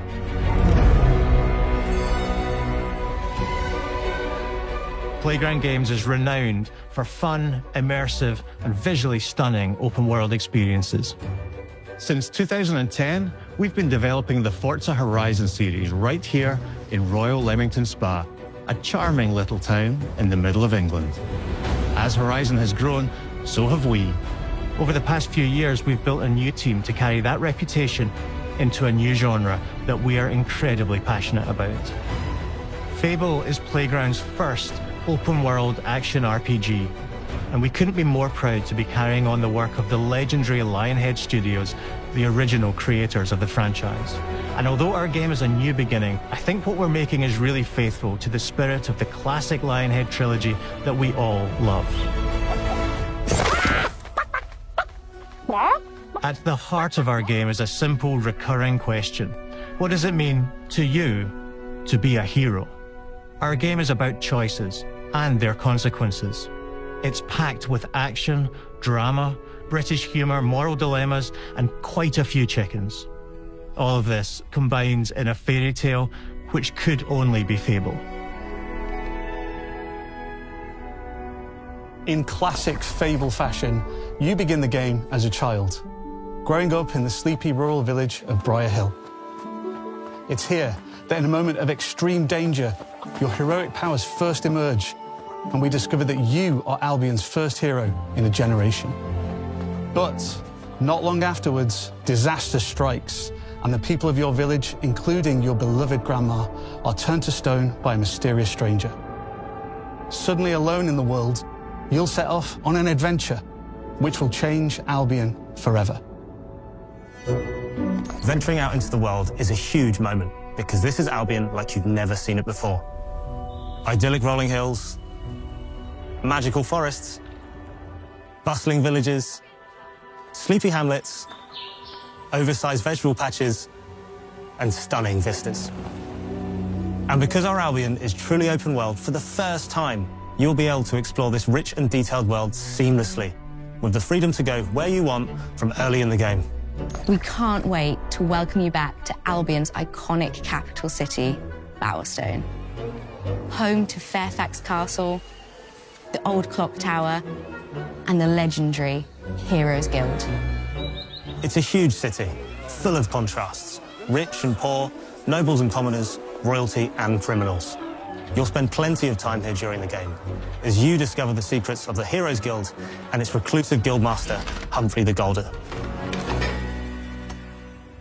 In the north of Albion, you'll find mountains, craggy coastlines, spooky marshes, and the bleak, windswept city of Bloodstone. Here, you'll meet the leaders of two rival gangs, vying for power, and uncover the secrets of the sinister but extremely well-organized Cult of Shadows. Our Albion is beautiful, handcrafted, and richly detailed. In Albion, heroes are special, different. They're stronger than regular people. They're more skillful, more charismatic. More importantly, they're those rare humans who can harness and use magic in the world around them. They have the power to do what they want. And so do you. In our game, we want you to play as the hero you want to be. And that starts with being able to choose how your hero character looks. So, in Fable, you'll be able to pick from a range of different character heads and customize your clothing, hair, skin tone, tattoos, and scars, so the hero you play represents you. But as well as your appearance, you can be the hero you want to be through the way you play, through the skills and abilities you learn, and through the weapons you use. Just like the classic trilogy, heroes in our game fight with a combination of strength, skill, and will. Seamlessly blending melee and ranged weapons with magical abilities gives us style-weaving combat. Allowing you to show off your personal playstyle against single opponents and large groups of enemies alike. Melee is at the heart of our close quarters combat. You'll use light and heavy combos, often knocking enemies off balance and executing stylish finishers. Swap to your ranged weapon to bypass enemy guard and deal with troublesome flying enemies. And of course, you'll be able to unleash your powerful spells to both manipulate and devastate your opponents. We're excited to be bringing back some fan-favorite adversaries for you to fight.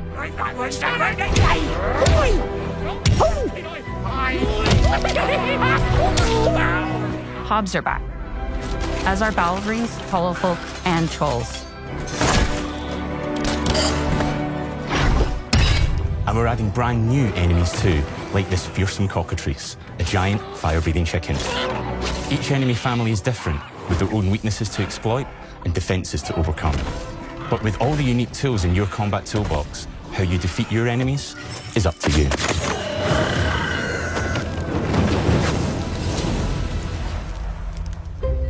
But there's more to being a hero in Albion than fighting, so much more.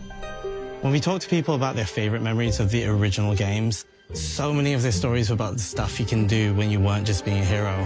The normal, everyday stuff which happened when you interacted with the people of Albion. For me, what I remember most vividly are the inhabitants of Albion, and the things you can do with them, or to them. The crazy thing about the classic Fable games was that in the middle of a sprawling RPG was almost a complete other game, where you could just mess around with the villages and townsfolk. And we've built that same experience in the middle of our game too. Buying a house, getting a job, making some money. Romancing a villager, getting married, having kids. Fancy a date? Perfect. You can get to know me better. Buying another house. Buying every house in Albion. Buying every business in Albion. Getting rich. Marrying a bunch more people, having a bunch more kids, probably getting divorced along the way for good measure. And this game within a game is unique to Fable. It's systemic, interconnected, and you see the ripple effects of the things you do everywhere you go. And all of this revolves around the people who live in Albion, who we call the living population. There are more than 1,000 of them, and every single one is unique. Each of them has a name, a role, a daily routine, and their own personality. You could follow any one of them for a day and just watch them live their life. They'll get up, go to work, spend some leisure time on hobbies, then go home to bed. But what's even cooler is that you can talk to every single one of them in fully voiced conversations and interact with them in loads of different ways. Maybe the job they go to is working for you because you hired them to work in one of your businesses. Hey, you. Working hard? How can I help you, boss? Maybe the bed they sleep in is in a house you own because you're the landlord. Or maybe their bed is on the street because you evicted them. All right. Oh, it's you. You're awful. And all of the stuff you do affects what they think of you. You're a legend. Because everything you do builds your reputation. Very impressive. Now that's an hero right there. Morality has always been super important to Fable. That tension between good and evil underpinned all of the original games. And morality is central to our game too. But we have a slightly different take on it. For us, morality isn't black and white. There are lots of grey areas. And importantly, morality is subjective. No two people see things exactly the same way. And that's how it works in our game too. Everything you do earns you a reputation. And every person in Albion will have a different reaction to you as a result. Hello there. Yeah, we get it. You're rich. They'll remember things you did directly to them, they'll love you or hate you for the choices you make, and they will always tell you why. Although, usually from a safe distance. Our game will never judge you, but the people of Albion will, loudly. Imbecile. Your reputation is created by the choices you make, and you are going to make a lot of them. Big choices, little choices, moral choices, and some choices that will actually change the landscape of Albion for the rest of your game. We call this idea, your choices change the world. Let's give you an example. Early in the game, you'll meet a character named Dave, an egotistical gardener in a rural village who discovers a magical growth formula. He accidentally turns himself into a giant and becomes a big problem.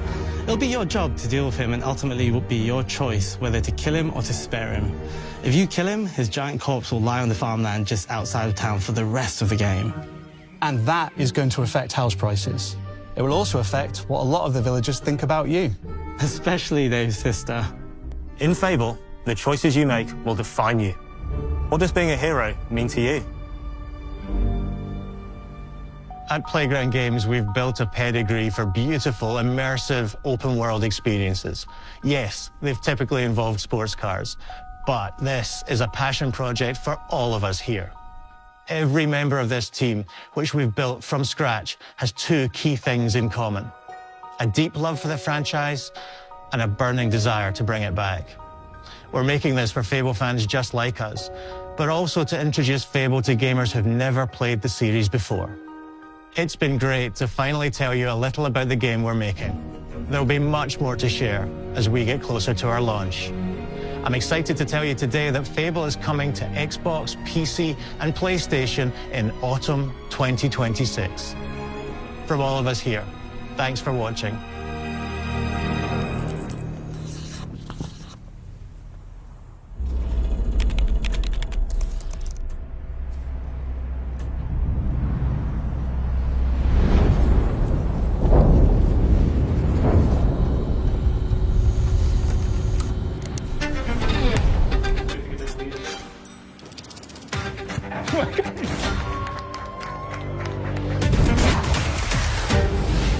This is a multiplayer party brawler and is just as much about the act of trading with your friends as it is fast-paced competitive destruction. Japan's car culture is one of the reasons we've been so excited for this location. Forza Horizon 6 will feature more than 550 cars at launch. さまざまなスキルを組み合わせることで独自のプレイスタイルを作っていくことができるんです。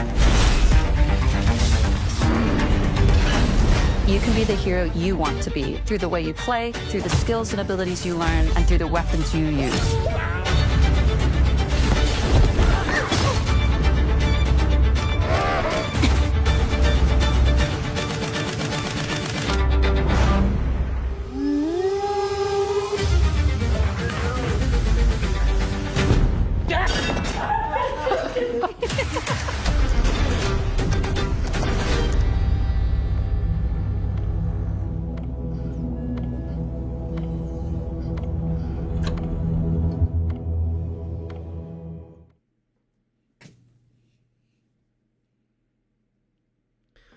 What's happening, friends? Welcome to a live reactions episode of Podcast Unlocked, IGN's Xbox show. We have just watched the Xbox Developer Direct. I'm Ryan McCaffrey, joined by my friends Michael Hyam, Miranda Sanchez, and rejoining us for the first time in far too long. Good to see him, MC Fixer from the My Xbox and Me podcast. Guys, the Developer Direct, we just saw 4 games, one of which was a surprise, 3 of them we knew ahead of time. And I think we have to start with Fable. I want to go to our resident Brit on the panel, MC Fixer, for the live British reaction to the very British Fable. Playground seemed to understand the assignment here. Fixer, what did you think of Fable? We've got plenty of time. We're going to talk all about this, so no rush. Just dig in. Let's go. I'm honestly blown away. I think my expectations were extremely high for Fable, obviously. But to see it in action, it really blew me away from... I kind of expected the world to be amazing. We've seen what Playground can do with a big world in Forza, but it always came down to combat, and could they get the tone of what we love as Fable right? Yeah. And everything, and I mean everything that we saw today, got the tone completely 100% correct. Babies, housing, combat system, world building, humor. Honestly, I said it while we were watching. I was like, wow. GTA is obviously a game that we're all extremely looking forward to. You see this and you're like, wow, this might be my most anticipated game for the year. Nah, definitely. Ridiculous. So ridiculous. There's a reason that this is, for exactly the reasons you mentioned. The ceiling here is arguably higher than any game Xbox has in the upcoming portfolio. And yeah, I'm right there with you. I've got a lot to say about this. I actually had a chance to talk to Ralph Fulton, the game director and studio head that we saw there in the video. So I'll tell you all about that in a bit. But first, let me go to Miranda to get your reactions. Just echoing Fixer, honestly, we all had high expectations. We've seen little bits, we've seen cinematics, but this is really what I was hoping to dig into. Like, get obvious, like, they had to do open world, right? Like, of course it's going to be open world, but like, what is the depth there? Like, what are we looking to do in this world where we've seen how they've done a great job with Forza, and whether, we'll talk more about that, I guess, whether you're like big on the racing and the sim side, or if you're more on like the goofy mini game side, like they've always had something there, but translating that into, you know, a big action RPG is quite different. And as we've all talked about previously too, the Fable as a franchise, and I think they even mentioned it in the showcase, we all have very specific kinds of memories, and those memories are varied. They're like, oh, and we're bringing back these enemies. And I'm like, honestly, I don't remember a single one of those, but I do remember getting married and having children and buying a house and becoming the hero, and my skin changing colors based on like, and my eyes and like growing horns or not, just like a little bit of horn, you know? So like that's what I remember of Fable. Like it's beyond just the combat, beyond the enemies you face. It's the storytelling of your life as the hero of Albion. And I love that they really dug into basically a whole town sim game. It is my memories of Fable 3, but ballooned with depth. And I mean, obviously it's just their demo of like what's to come potentially for us to play. Like none of us have gone hands on with it. We don't know how well this actually scales, but you know, Playground's really earned our trust at this point. Yeah. So based on what they've shown, I'm so excited, and I really, really hope this comes out well before GTA, months before. Well, all right, let's actually, we'll talk about that. Let's hold that thought. Let's get Michael's instant reaction to this first. Oh man, well, folks may know me as the resident RPG nerd, and I look at this and I'm rubbing my hands like Birdman, dude. Yo, like we know what Fable is about. We know like its core principles make the franchise what it is. And this developer direct, they're very upfront about them understanding the legacy of Fable. You know, Ralph mentioned Lionhead. They're like, hey, we as developers of this new Fable, we, like Miranda said, all have core memories of the original Fables, and we understand what makes the franchise what it is. And then when they demonstrate that through the developer direct, it's the thing I'm constantly thinking about, and I mentioned this a lot with RPGs, is choice and consequence. And Fable was always made that kind of one of its key differentiators from other RPGs. And it's not just, you know, a morality system of like whether you do good or bad. You know, they talk about how morality is in this gray area and like in this particular fantasy world. And the reactiveness, the unpredictability of the choices that you make, I think that is what I am looking forward to most. Because, you know, you play a lot of RPGs, especially in the past, like, 20 years, whatever, and you can kind of telegraph what the consequence of your choice may be. And that's perfectly fine. depending on what the game is going for. But when I look at Fable, I'm thinking like, oh, I want to have to make decisions that I think might be right or true to myself in the moment. And the consequence I'll see later down the line, wherever that may lay. You know, I don't want to be pulling up, sorry, Miranda, but this is not a game where I want to pull up a guide and min-max my choices. I just want to make what feels right and just see what happens later down the line. And Fable has always been pretty good about that. But from how they're talking about it, from what we've seen and what we expect from something of this scale and caliber, I'm going into this with even higher expectations for that role-playing experience. And, you know, they showed a little bit about it with the town reacting to who you are, who you become, and, you know, extending that through a full-length, however long this game may be, a full-length RPG. I'm going to be poking at this game a lot, and I cannot wait. I'm so glad that you're all as over the moon about it. So like I mentioned at the top, I got to talk to Ralph Fulton about this. And as part of that, and this I'm not trying to flex, I'm just trying to set this up. I got to see the Fable portion of this early. So then I could talk to Ralph about it, and that story is probably, that interview is probably up on IGN right now, thanks to our news director getting that published while I'm talking to all of you on the air here. And when I saw the presentation, like you got to be professional, right? Like you've got the developer, like I'm sitting there watching it remotely with Ralph, and it's like I don't want to get too high or too low, because you don't want to. You don't want to. It's like you're trying to be professional. You don't want to like fanboy out or just be like, "Oh my God, this looks horrible," which thankfully was not the case here at all. I came out of watching it for the first time, as you all just did, blown away, totally blown away. I'm a massive Fable fan going back. I mean, I reviewed Fable 2 for Official Xbox Magazine. I even reviewed Fable: The Journey, the semi-crappy Kinect game that they made for Xbox. I reviewed that for IGN. You can go find that review on IGN right now. But yeah, this game, what I really came away with was that Playground Games, and Miranda, you alluded to this with the fact that they brought up Lionhead, Playground seems to understand the assignment very clearly here. They are taking it seriously. They are going and examining everything that made the original 3 games awesome, and they are doubling down on that while bringing it to a next gen, a really, like, can we just stop and pivot for a second, talk about how gorgeous this game is? Like, oh yeah, Miranda, how it's almost like it's got the little bit of that almost Fable 1 or 2. Like, because Fable 3 moved the timeline forward. I love the lighting, the landscape, like the rolling hills. It was just gorgeous. Yeah, I love too that they're not going necessarily for direct photorealism, even though everything does have a slant to it. Like, I mean, it's the storybook thing, right? But it's not overly done. So everything kind of just feels natural in this.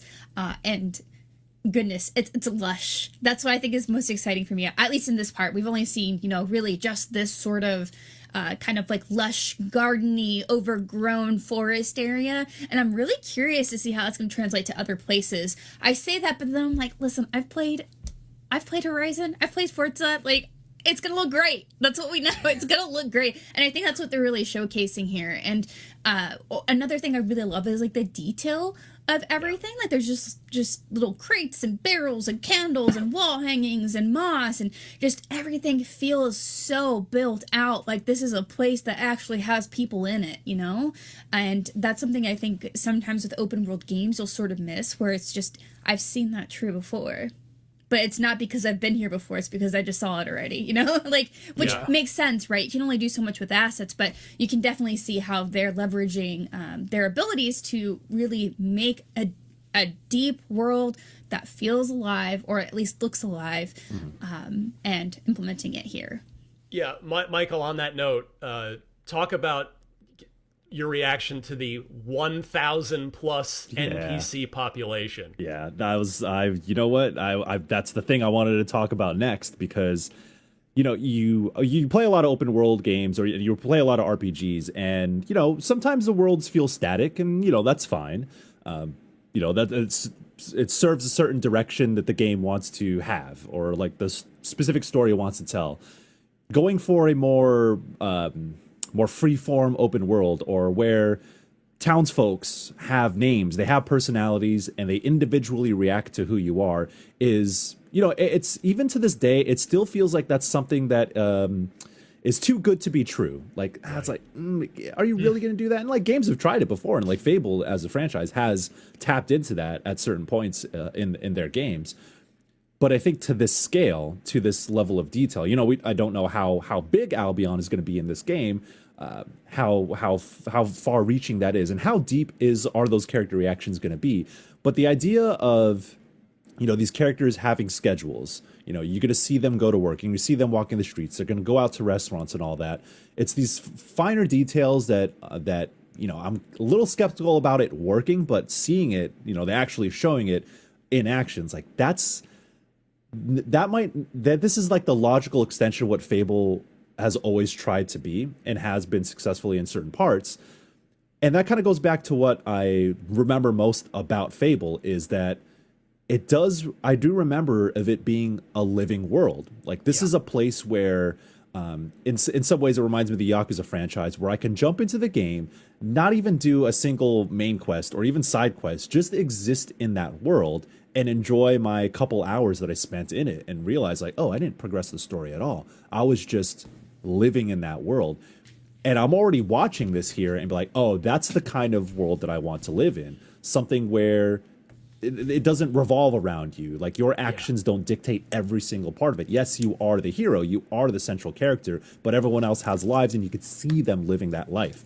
I am actually excited about that part more than other things. And like, I don't want to steal anyone's thunder, but an extension of that is how you influence the town, what you do with like the properties there, and how you build out that town, and all the systems that go into that are all feeding into this big loop of like, hey, Fable is going to be an actual like living world with all these NPCs. And like, the idea of that in a single player game, it's always been the dream, and I've had that dream fulfilled in other games before, but this feels like the most ambitious version of that.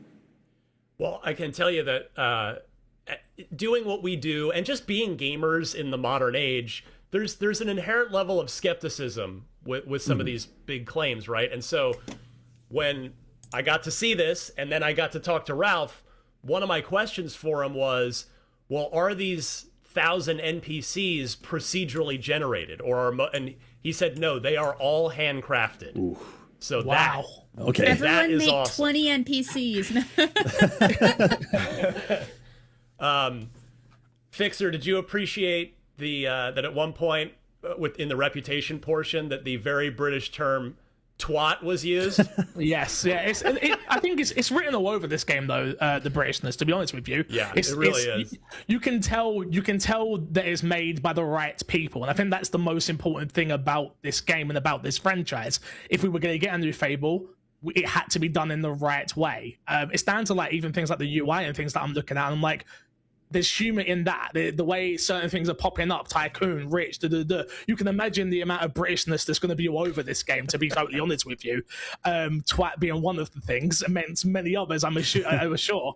But yeah, I want to just touch on like the NPCs, like we're saying, like to come out and literally say we have 1,000 that you're going to be able to speak to, they have their own personalities, they have their own opinions on you, etc., etc. We don't hear many developers come out and say that. So the fact that they've come out and said it and shown a portion of it, which we've seen, and obviously you asking the right questions because you're amazing at what you do, that is what has got me most excited about this entire game. I truly went in thinking, okay, they have to now combat. They have to now combat. They have to now combat. Playground haven't made a game with combat like this before, right? That's where I was like, okay, they have to now that. And then you look at everything else and you go, wait a minute, not that the combat's not important, because clearly it is and it looks fantastic, but there is so much more to Fable that I think even I forgot, because it's been such a long time since I played probably 3, 2 being my favorite of the franchise. And you look at this and you're like, okay, yeah, it has all of the things in which I remember, but in a modern way, which we're seeing here today. But yeah, I'm truly blown away by it. It's one I can't even speak properly now. Like, I'm just blown away by what we've seen. I'm blown away by what we're gonna get. And as long as they can keep that tone throughout from start to finish, it could be a very, very, very special game, to be honest with you. I couldn't agree more. I mean, again, as I was saying earlier, I've felt for a long time that the ceiling on this is higher than any other game in Microsoft's portfolio right now. And based on this first real showing, they are on their way towards approaching that ceiling. I mean, they've certainly, like, Playground, they already had my trust, right? Because they've not only have they never made a bad game, they've made 5 Forza Horizons so far, and all of them have been, well, they started as 9 out of 10s, but the last 3 of them, 3, 4, and 5, are all 10 out of 10 video games. Forza Horizon 5 won IGN's 2021 Game of the Year. And so if they can, if anybody can pull this off with Fable, it's them. And I'm so over the moon. I want to circle back to, I think it was Michael, you were bringing up the size of the world. So I did ask Ralph about that. And he did say it is an open world. You can go anywhere. You can do anything you want. But like geographically, it's not as large. He didn't like give me a square kilometer number or anything like that, but it's not as large as a Forza Horizon map. Okay. But it's more dense, as you would hope and expect, because you're not just going through it at 150 miles an hour. I don't have my Nissan GTR out there in Fable. I don't expect to have that. Maybe I'll get a horse, or I can ride a chicken across there. Yeah, but I think for open world RPGs, I want to hear dense, not bigger, and I think that is music to my ears.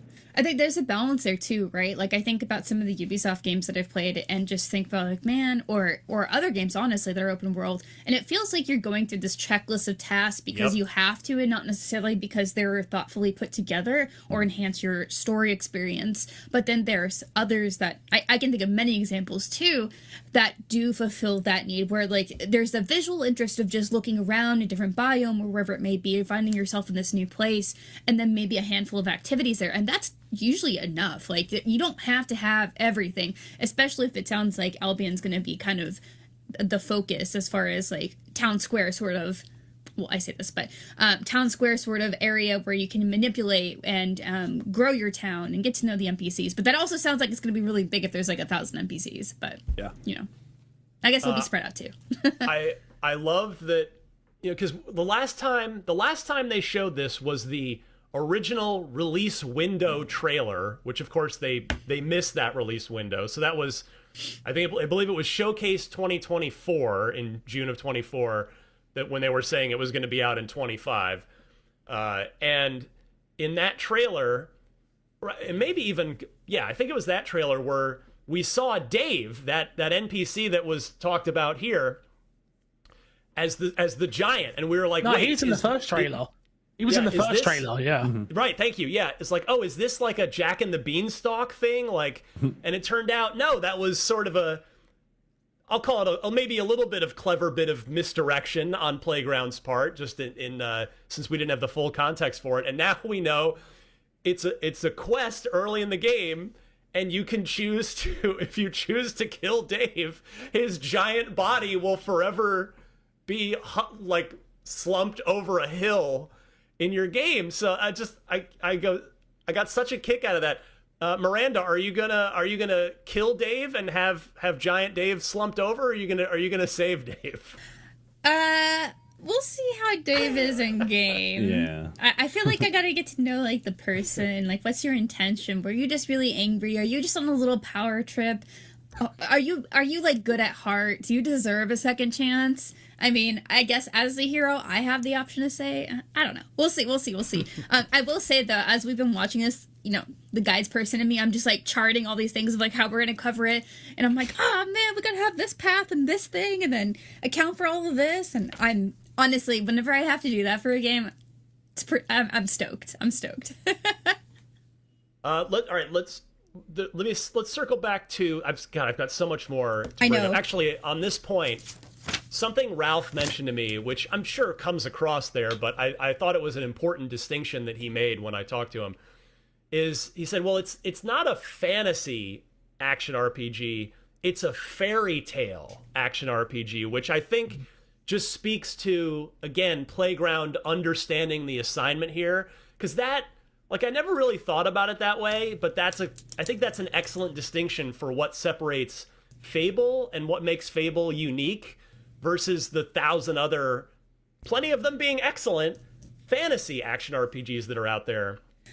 And I thought that was a really cool thing to bring up about kind of it being a fairy tale. I think kind of on that point too, I'm actually someone who reads a lot of fairy tale retellings books, like just different novels, different interpretations of these classic stories we have and how they can either be brought to modern day or otherwise. And I think there's like a sense of whimsy that carries through all of them. And then it is essential. Like it has to have that sort of like weirdness where things still feel oppressive, but never completely dour. And I think this has that, and I think, Ryan, you pointing that out is so important too, because like this is just not like a regular fantasy. There's like this whole blanket over this thing, and you can see it too, right? Like I was admiring, why don't we have wood fences with like cute little curlies in it? And it's like, oh, because it's a lot of woodwork and takes a lot of time, and they can just draw it. You know, I was like, yeah, that's true, my brain. But also, that is very fairy tale of it. Like there's just so much here, and like I think one of the little details that we've seen so far in here. Excuse me for like going on about this, but when they turn someone into a chicken and then they get kicked away and then they pop out of being a chicken because the spell is over and they're still like, bent over cawing basically, like that's just such a phenomenal little detail. Good. Like Ryan, when you said they understood the assignment, that is it. That is what I'm looking for. Yeah. Whimsical is my word. I use it in almost every review that I've written. But like I'm looking at this, like if I'm gonna write about this, I'm gonna drop whimsical multiple times. And I think that's important for having a quote fantasy world, fairy tale world in this case, that looks different, that is distinguishable from other fantasy worlds, and you immediately see it in the architecture, and that's kind of what we've known Fable to be as well. And it's good to see that visually that is still consistent in this new game. And sometimes you look at the landscapes and think like, oh, this is Forza Horizon, and then it cuts back to some of the architecture in the town. I'm like, oh no, but this is still that cartoonish but still photorealistic contrast that you have in the Fable world, and I love that about it. It almost reminds you, like, I feel like World of Warcraft is like one of the last standing games that still has like that cartoonish over exaggeration of some of its world building or some of its assets, and it looks like something that is different, that is not of this world. And Fable has that, and I'm glad that they have that. Walking through the town, you see how the houses are built, you see how the foliage kind of creeps into everything in and around the world. It looks distinguishable, and I think that is what has been missing from a lot of fantasy games that I've played. Yeah, photorealism with like a slant, right? Like it's you see it, but it's like not quite because of just how stylistic it is. Ryan, do you mind if I bring up a quick point here? Oh, please. We don't know who the main antagonist is. Like, we don't know, the overarching story here, except for that you're the hero and your grandma was turned to stone when you were a child. And it's like, I kind of love that. I kind of love that we're already so excited not knowing, like, where this is gonna go. Fixer, what's the over-under on the number of spouses and children you're going to have? Right. Mate, look, let me tell you, everyone's getting married, everyone's having babies, and then everyone's getting evicted. That's how it goes in my household, all right? If you can't pay your bills, get to stepping, all right? You twat. There you go, for the Americans, I got you. Like, that's the magic of this game, right? It's, you are the hero, you are the villain, you create the story. That's Fable. And I think coming into this, I feel like, at least in my circles, a lot of the conversation was, oh, it looks a little bit like The Witcher.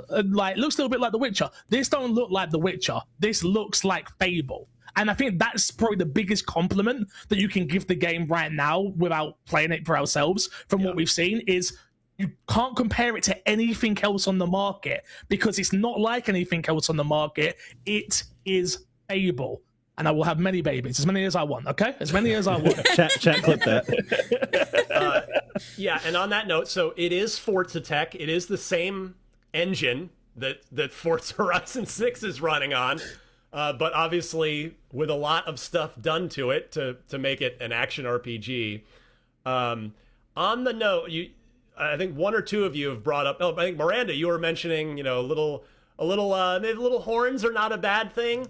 Well, I can say I did ask about that as well, about the good and evil, and will that physically reflect on your character?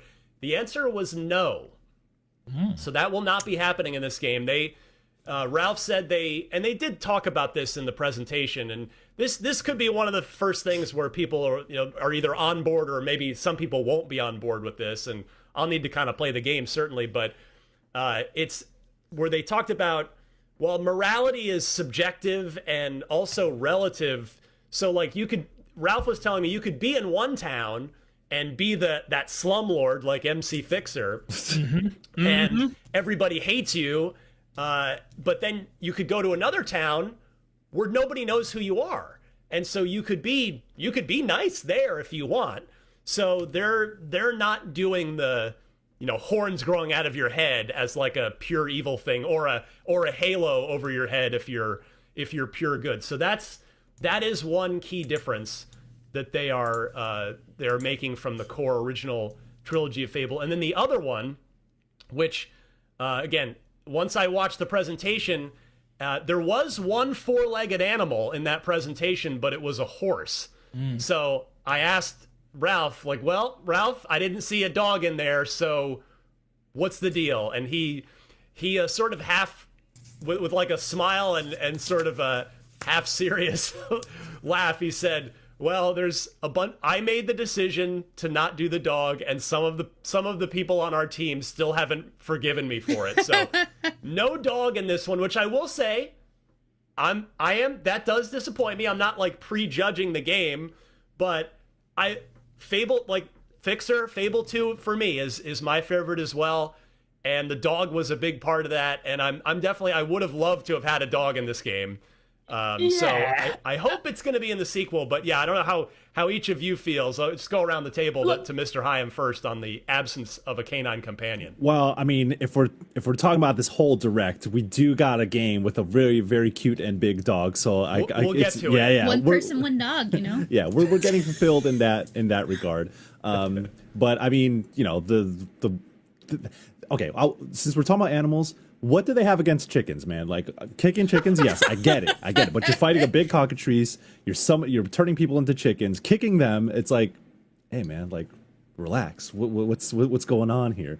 Yeah, I don't know. Like we'll see. Because I'm curious about how, do you develop relationships with like your horses? How do you maintain them? And that's how you're going to be navigating the world. And to what extent are you going to interact with the rest of the environment? Because it's not just NPCs or the decisions you make about the story. It's like your relationship with the environment. I think those are also little details that I'm paying attention to. Miranda, I know you're more of a cat person. Where do you land on this lack of a dog in the new Fable?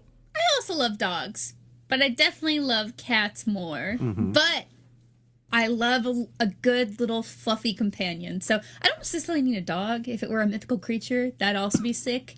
If it were just a goose, that'd also be sick. But yeah, it's a little bit of a bummer. But as you said, maybe if they do another, we'll get a little buddy. Fixer. Yeah, I mean, I'm upset by it. Like you said, Fable 2 being my favorite, but in the same breath, I think it allows them to really make Fable their own. Yeah. Like, there's already so many comparisons to Fable 2, Fable 3, Fable 1. Allow them to create what they want to create. And yeah, maybe it's a little bit disappointing for some of us who have come to appreciate a dog by our sides at every moment. But I think this allows them to create their story and what they want to do. But a sequel, just a companion. I would love a companion, definitely. All right, we've got 3 other games to talk about, but there is one last key point on Fable that we should discuss, and that is the release window and the platform situation, what platforms it is releasing on. So we didn't get a date. It's still only January, but we did get a fall or autumn 2026, which Miranda, almost certainly means before November for obvious reasons, right? Yeah, you would hope so. If this were put in November, that would basically be putting it on the chopping block for no good reason. Simply because obviously that's GTA territory, and like other games that potentially might be coming out then that would potentially compete. So I think for all of our best interests as well, a late September would be sick, because that's also going to give us plenty of time to dig into Fable, play around, have a long, good adventure before moving on to GTA in November. Yeah, I think you're right in the sense that Microsoft and Playground have spent like 7-8 years on this so far, and obviously a lot of money to try and they obviously have franchise intentions here. They're not just making a one-off Fable reboot. They want this to do well enough for it to be a franchise again like it used to be. So yeah, you're not gonna put all that at risk by putting it out on in the first week of November. That would be the dumbest thing possible. So I think you're probably right. The question is, Miranda, as our resident Gears of War ultra fan, we have been assured that Gears is coming out. Gears E-Day is coming out this year as well, probably in the fall, though they haven't said. So what do you think? Do we go, is it like an August-September situation for one or the other? I mean, August is technically summer, and Fable did say fall, so where do you think they're going to land? For me, I would want Fable in September. Let me get started on that. Then October, because it's kind of like that spooky time. Gears, because Gears still has that spooky vibe to it, so I think that would be perfect. And Gears tend to not be super long in their campaigns, so you could kind of knock that out while also playing Fable. And by the time November rolls in, you'll be okay. Also, I just want to say really quickly, I'm sad we didn't see Gears. I was hoping we were going to see it today, but we didn't. So yeah, Michael made the good point last week that they weren't gonna that the spotlight belonged to Playground here. They opened this direct and they closed it. And yeah, I think it sounds like we'll probably have to wait till Showcase, and then I would imagine Gears will be the focal point for that. Mr. Hyam, what do you make of the release windows? Where do you think it's going to land? And the fact that this is multi-platform day one, and their own other game that's coming out in May that we'll talk about isn't. Yeah. So I know that they're doing PS5 release for Forza Horizon 6, and they're doing day one for Fable. So is it going to line up where Playground's going to be like, hey, everyone who has a PS5, boom, 2 of our biggest games? That would be crazy. But it is kind of unexpected that it was day and date across all with PS5 and with Xbox and PC and all that. I hope, I'm like with Miranda, I'm hoping late September. I hope that autumn means late September to give us time, because, GTA 6 is going to take over the world, whether you like it or not. And, there's Fable is, a different game, but they fulfill similar, I expect them to fill similar time restraints. Like these are big games that you kind of have to live in. You have a living, breathing world that's reactive that you're going to sink a lot of time into. When you boot up these games, you're going to sit down for at least 2-3 hours. These aren't the kinds of games that you jump in, play for like 30 minutes, and then get your fill. So these are like big commitments. These games are huge. So I would hope that they would be able to space these out. Again, development time, there are other factors that go into that as well. But I would hope early October, late September, give people time to get ahead of the GTA wave, because like once GTA 6 hits, that's all anyone's going to talk about for the foreseeable future, for several months after it comes out. So I'm thinking that, and I would hope for that. But yeah, it's just really interesting that this would be a PS5 day and date game, just because, not to be like, oh, it needs to come out on Xbox first. Like, no, that's not where I'm landing on it. It's just surprising because they haven't done that. Like Playground hasn't done that in the past, and I still feel like Forza Horizon 5 was their test bed to see how they can move games to PS5, and then eventually, like years down the line, then they would do day and date. So that's the surprising part. But I am happy that I'm on an Xbox podcast, but I'm probably gonna play on PC just because I'm generally a PC gamer. But if this is running well on PS5 Pro, what I'm saying? Fixer, what do you make of the release situation, the timing, and the multi-platform factor here? Everything's an Xbox, guys. Everything's an Xbox. Your PlayStation's an Xbox. Everything's an Xbox, and that's what Xbox have told us.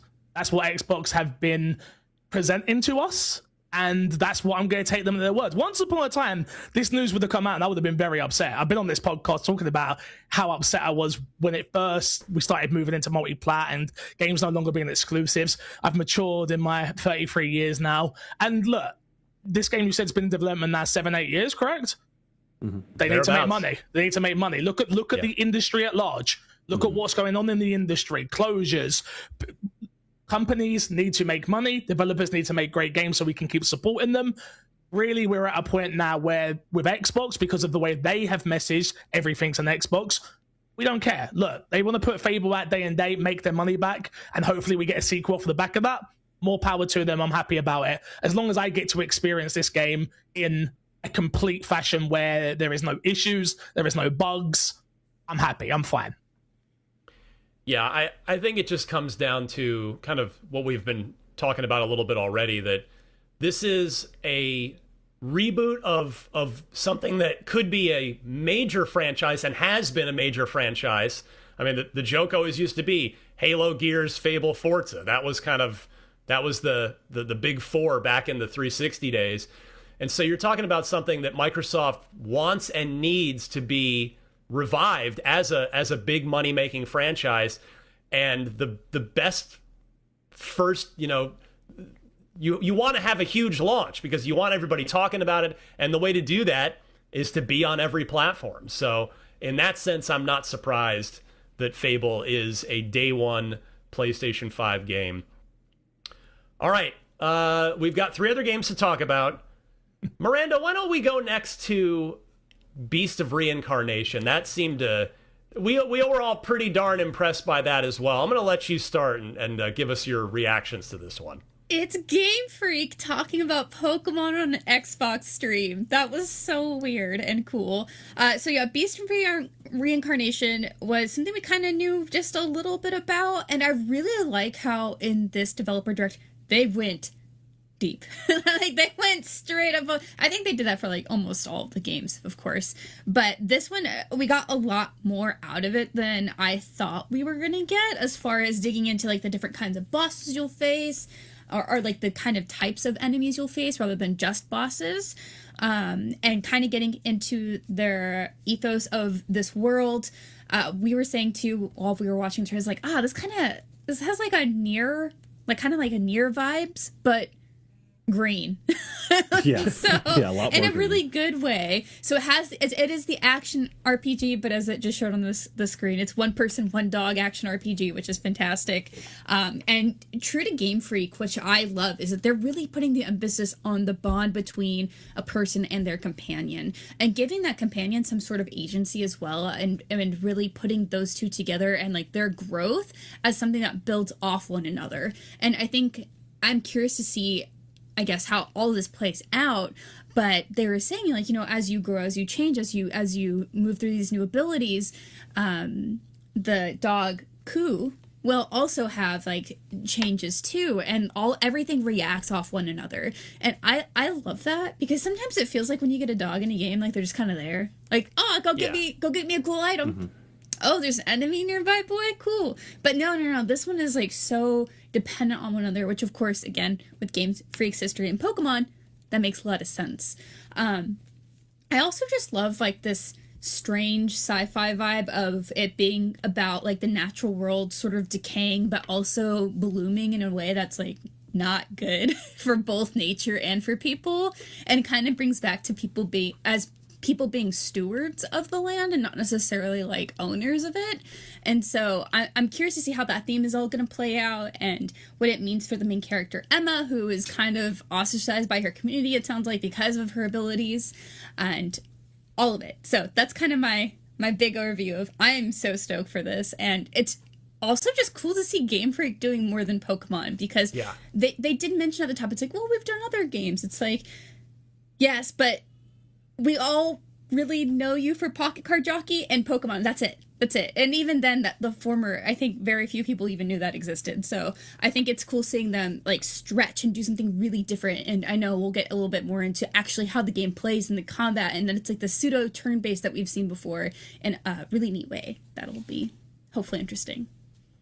Mr. Fixer, your thoughts on Beast of Reincarnation? Yeah, the combat system for me was what impressed me the most. This was a game that I was kind of interested in, mainly because it's Game Freak. I think that was where you sort of go, okay, as soon as you hear a studio like that making something that's not Pokemon, you're like, okay, I'm going to pay attention. The combat system, the turn-based, reminded me similar of like Final Fantasy Remake, for people that have played that, come out on Xbox today, if I'm not mistaken. It looked really good, and that's what kind of blew me away the most. Obviously, you see the gameplay now, jumping into menu systems, turn-based-esque. It looks really, really fun to play. And that's the most important thing for a game like this for me. The story and things like that are going to grab me, but the most important thing is its gameplay. Am I going to want to play this for 20, 30, 40 hours? And with the gameplay that we saw here, the slicer we got to see, it looks very much in my wheelhouse for games that I've been playing a lot lately. So yeah, really like the look of it. Doesn't look too hard. And then looks hard all at the same time, if you know what I mean by that. Yes. So for me, it's really on my list now, where it wasn't beforehand. I thought they had a fantastic showing of this game. I thought all of the games that got shown had a fantastic showing, to be honest with you. But this one, if it wasn't Fable, would have been my top of the show, to be honest with you. The enemy design, I mentioned that while we was watching, like the plants, enemy design, it looks really cool. It's very style. I like the style of what they're going for here, and very much Game Freak, like you're saying, with the companion and things of that nature. But yeah, looks great. Really looking forward to jumping into this one, and of course, it's on Game Pass. So I'm lucky enough. I've got Game Pass.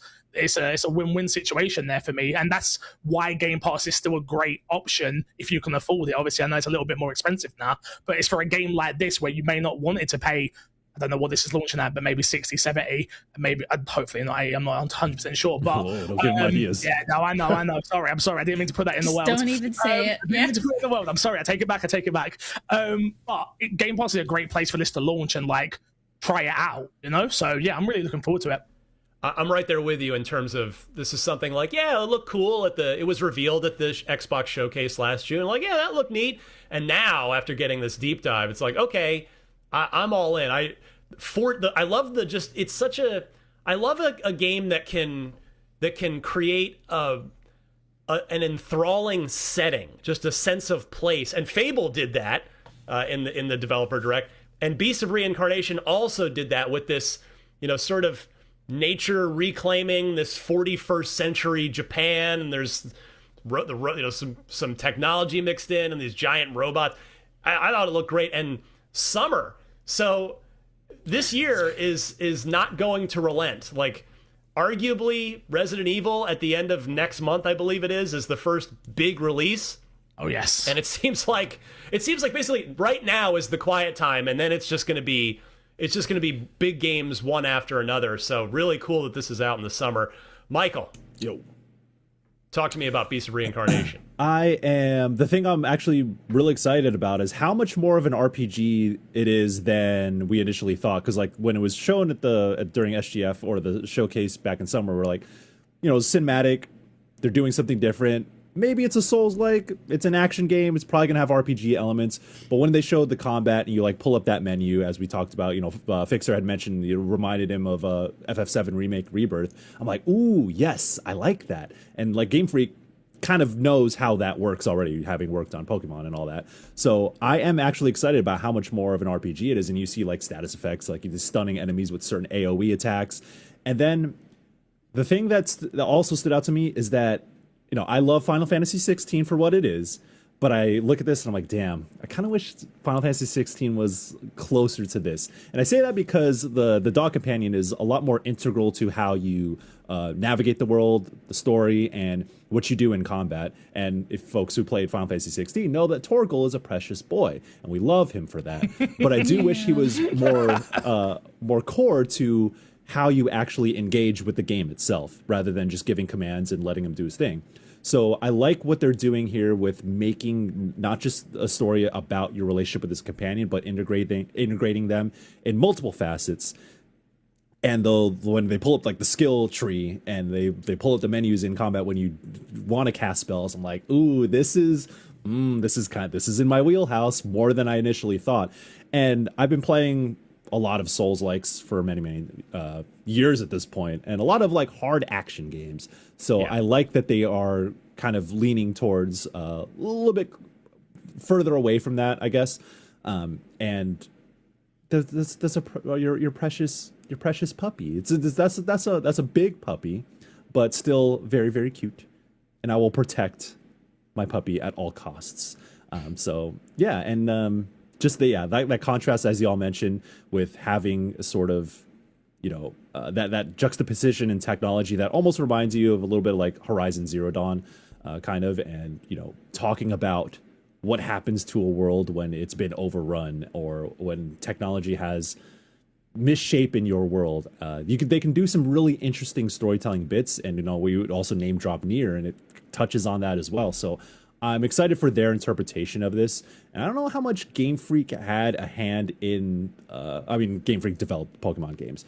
But if folks who played Scarlet Violet, if you actually finished Scarlet Violet, if you got through, some of the rougher bits of that game, if you actually got to the last 2, 3, 4 hours of that game, it is some of the, at the time I said like, ooh, this is some of my favorite RPG storytelling in a while. So I know that Game Freak has it in them to tell an impactful story, and I hope that comes through in Beast of Reincarnation. Love it. Let's go. All right, so we still have 2 games to talk about, and we're actually running out of time in our hour here. Let's go. Let's talk about the surprise game, Kiln from Double Fine. We just got Keeper, which we loved.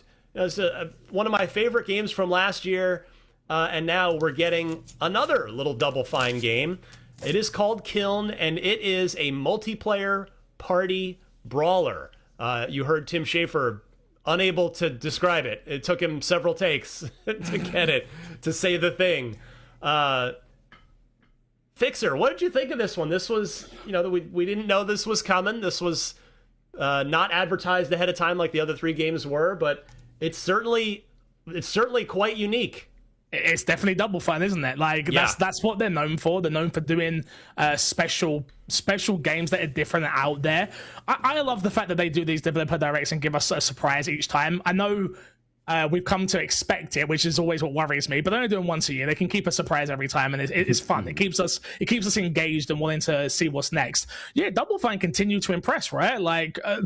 Every time they show something, they manage to get me to at least experience it. And I think that's what these developer directs are amazing for, right? This isn't a game, if you write it up on paper, it's like, okay, yeah, you're gonna make clay pots, and then you're gonna play a multiplayer game where you fight each other, and you have to traverse the map and get water into...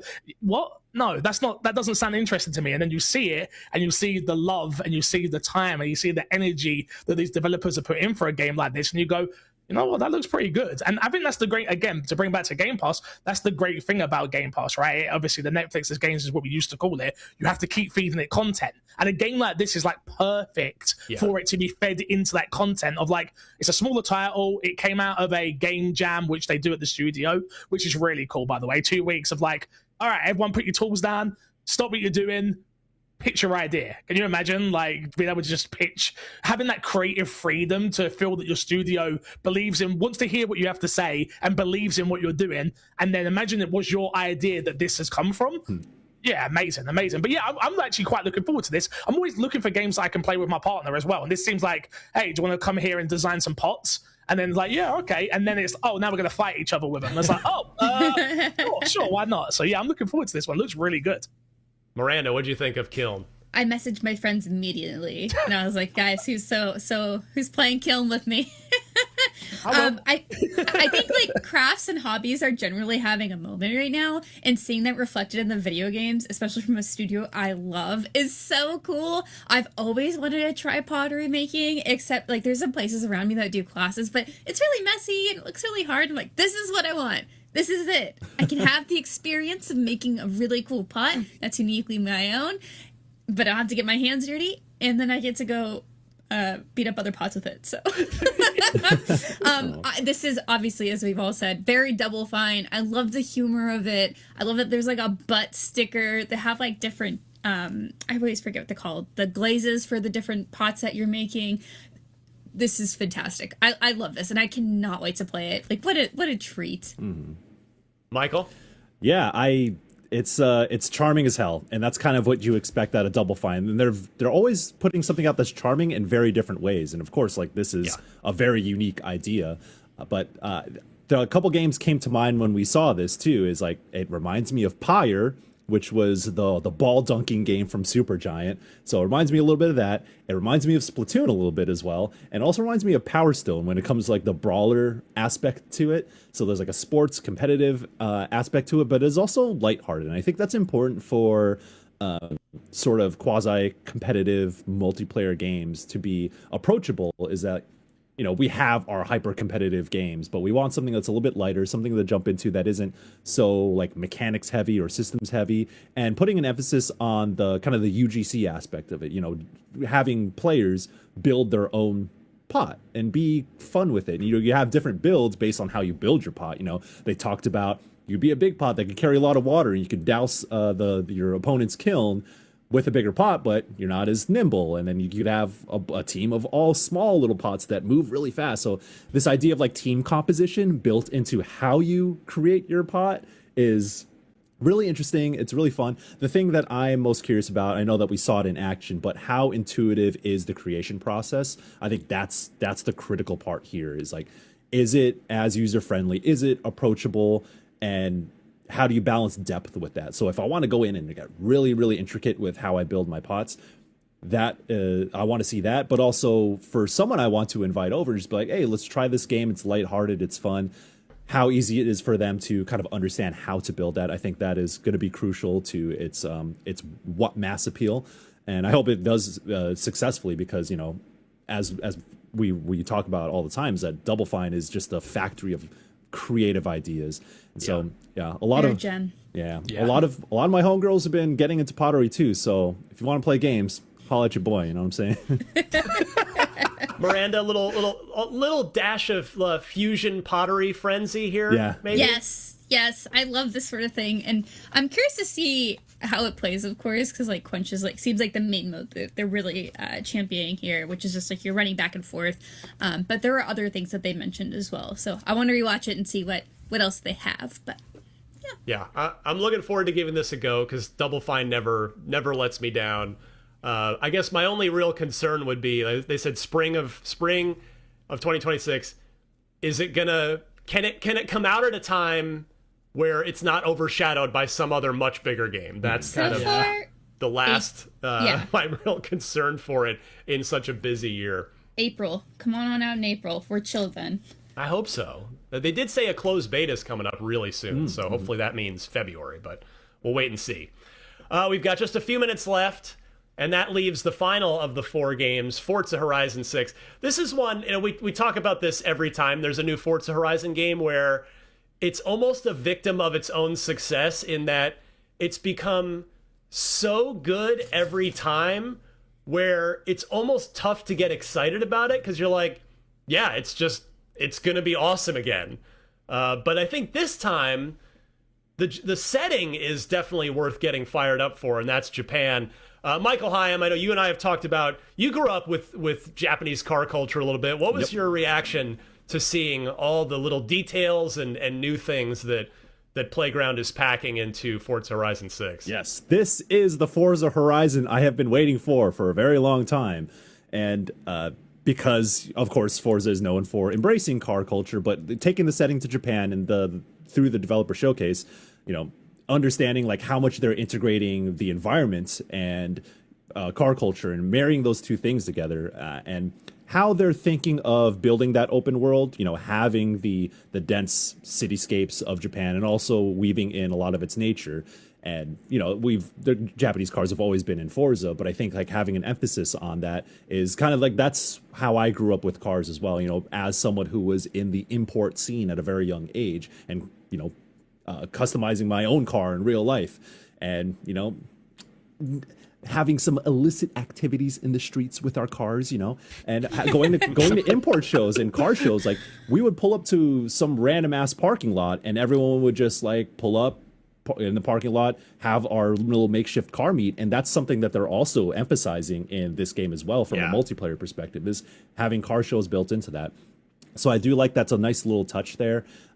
But I'm excited to explore Japan through cars. And drifting has also been a part of Forza Horizon since its inception, I believe. But the toge scene and toge as a piece of Japanese car culture being emphasized here as well. Drifting through a mountain range is, that's a uniquely Japanese thing. If y'all watch Tokyo Drift, that's the whole story right there. So having that in Forza Horizon 6 is just another touch that is making it distinguishable from the other Forza Horizon games. Ryan, like you said, at a certain point, all these Forza Horizon games are all fantastic, but they all do start to blend with each other, other than its specific settings. But here, I think that going to Japan and embracing it in a way that is that they kind of haven't in the past, that's the thing that gets me excited about this entry in particular. Miranda, what'd you think of Forza Horizon 6? I saw a K truck, so I'm happy. Yep. That's what I want to drive. That's all I'm going to drive. I'm not here for win the races. I think they drifted by one that was just traffic at one point in the presentation. There was one. We just saw another one, at least in the back, and I was like, that's what I want. If you guys don't know, this is a super cute little truck, and it's fantastic. But overall, though, I really miss Japan. If anything, that's what I see. It's like, oh man, I think I'm going to try to go with my friends this year. So hopefully I'll get to go visit. But overall, just looks stellar. As you said, Ryan, it has the Forza Horizon problem of just we can just keep saying the same things. This looks sick. I like that they have stamp cards, they got a journal, they have collectible mascots. The first thing when I saw this, I was like, where's the mascots? Where's the mascot for the races? Each one should probably have one, right? Sounds like they have them, because mascot culture is pretty big in Japan. So it just made sense, and they've got it. So I'm stoked. Stoked to just drive around and be a goofball. Fixer? Yeah, I really like the look of this as well. Again, I agree with you. Obviously, the success of these games have made it so hard to sort of, you look at it and go, yeah, it's more Forza Horizon, cool. The setting looks amazing. I love the idea of starting with a tourist and building your way up in that campaign, customizable garage, building the whole open world estate. It looks really cool, and I think that's what I love about it the most, is starting fresh, building my way up, building my car collection. Yeah, I can't say enough. I agree with everything you guys have kind of said.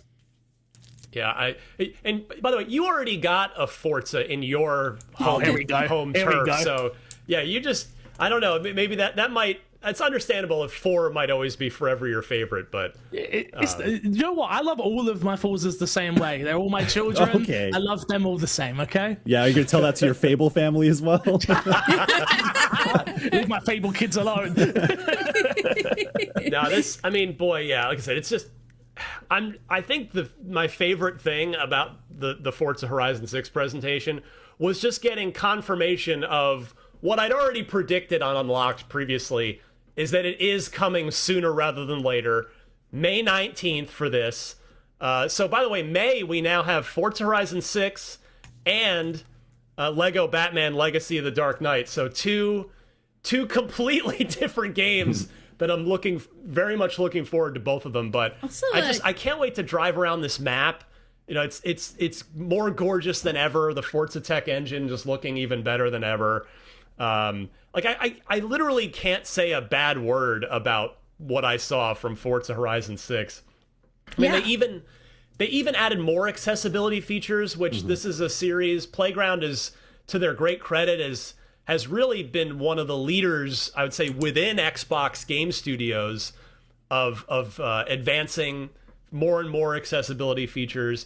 They said Tokyo is 5 times larger than any Forza Horizon city before it. Wow. The estate that you can just build out into this mega huge compound. I mean, it's awesome, and I'm. You already know it's going to play well. So 550 cars, that I wrote that down too. Man, it's just awesome. So was last thing, one word answer from each of you. Was this your favorite of the now 4 Xbox Developer Directs, Michael? Oh, it's close. Maybe yes. The Clear Obscure. I think of the one Clear Obscure one is probably still my favorite, but I would say probably yes. 2-word answer. Miranda? Yes. You didn't sound super confident, but I'm gonna take that. I'm gonna take that answer. Yeah. Fixer, was this your favorite, or did one of the other ones jump out at you more? Yes, because I got to podcast with all of you. Oh, I love it. Honestly, this was my favorite because just Fable. Fable really just puts it over the top. And like I said, I was super pleasantly surprised by Beast of Reincarnation. I knew Forza Horizon 6 was going to be great. Yeah, this is... I'm so glad Xbox has been doing these. They've made it a late January tradition. I imagine they'll keep doing it because this one was awesome. So that'll do it. The 4th Xbox Developer Direct is in the books.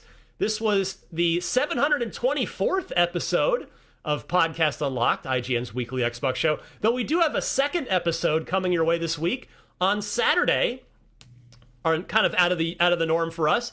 We have a little weekend drop for you. We're gonna drop an episode where we talk all about the top 100 Xbox games of all time, the bottom 75 of the list, and then we're gonna do a follow-up podcast just about the top 25. So join us Saturday for a fun chat about games that span the entire history of Xbox, the top 100 ones we think are the very, very best ever in the history of Xbox.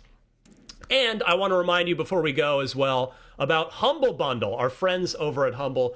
You can save the Starfall Islands and Sonic's latest adventure, or dive into the classic Tomb Raiding with the remastered Tomb Raider collection. To do that, head on over to Humble, because right now you can get Humble Choice for just $14.99 and score a curated bundle of PC games for this month, including Sonic Frontiers, Tomb Raider 4 through 6 Remastered, Hunt Showdown 1896, Etrian Odyssey 2 HD, Nice Day for Fishing, Metal Slug Tactics, Settlement Survival, and Wizard of Legend 2. This month's choice is available through February 3rd, so head on over to humblebundle.com and start playing today. That will wrap it up for this live episode of Podcast Unlocked. Thank you to MC Fixer for joining us, as always. Always good to see you, my friend. Thank you to our producer, Tayo, to Miranda, to Michael. This episode of Unlocked was produced by Tayo Oyakin, technical productions by Marian Franzen and Amir Rakib. Technical direction and editing are by the aforementioned Tayo Oyakin. Graphic designs by Justin Vachon. Unlocked an IGN production and part of the Geek Media Network. Thank you, friends, and we'll see you back here real soon for more Xbox talk on Unlocked.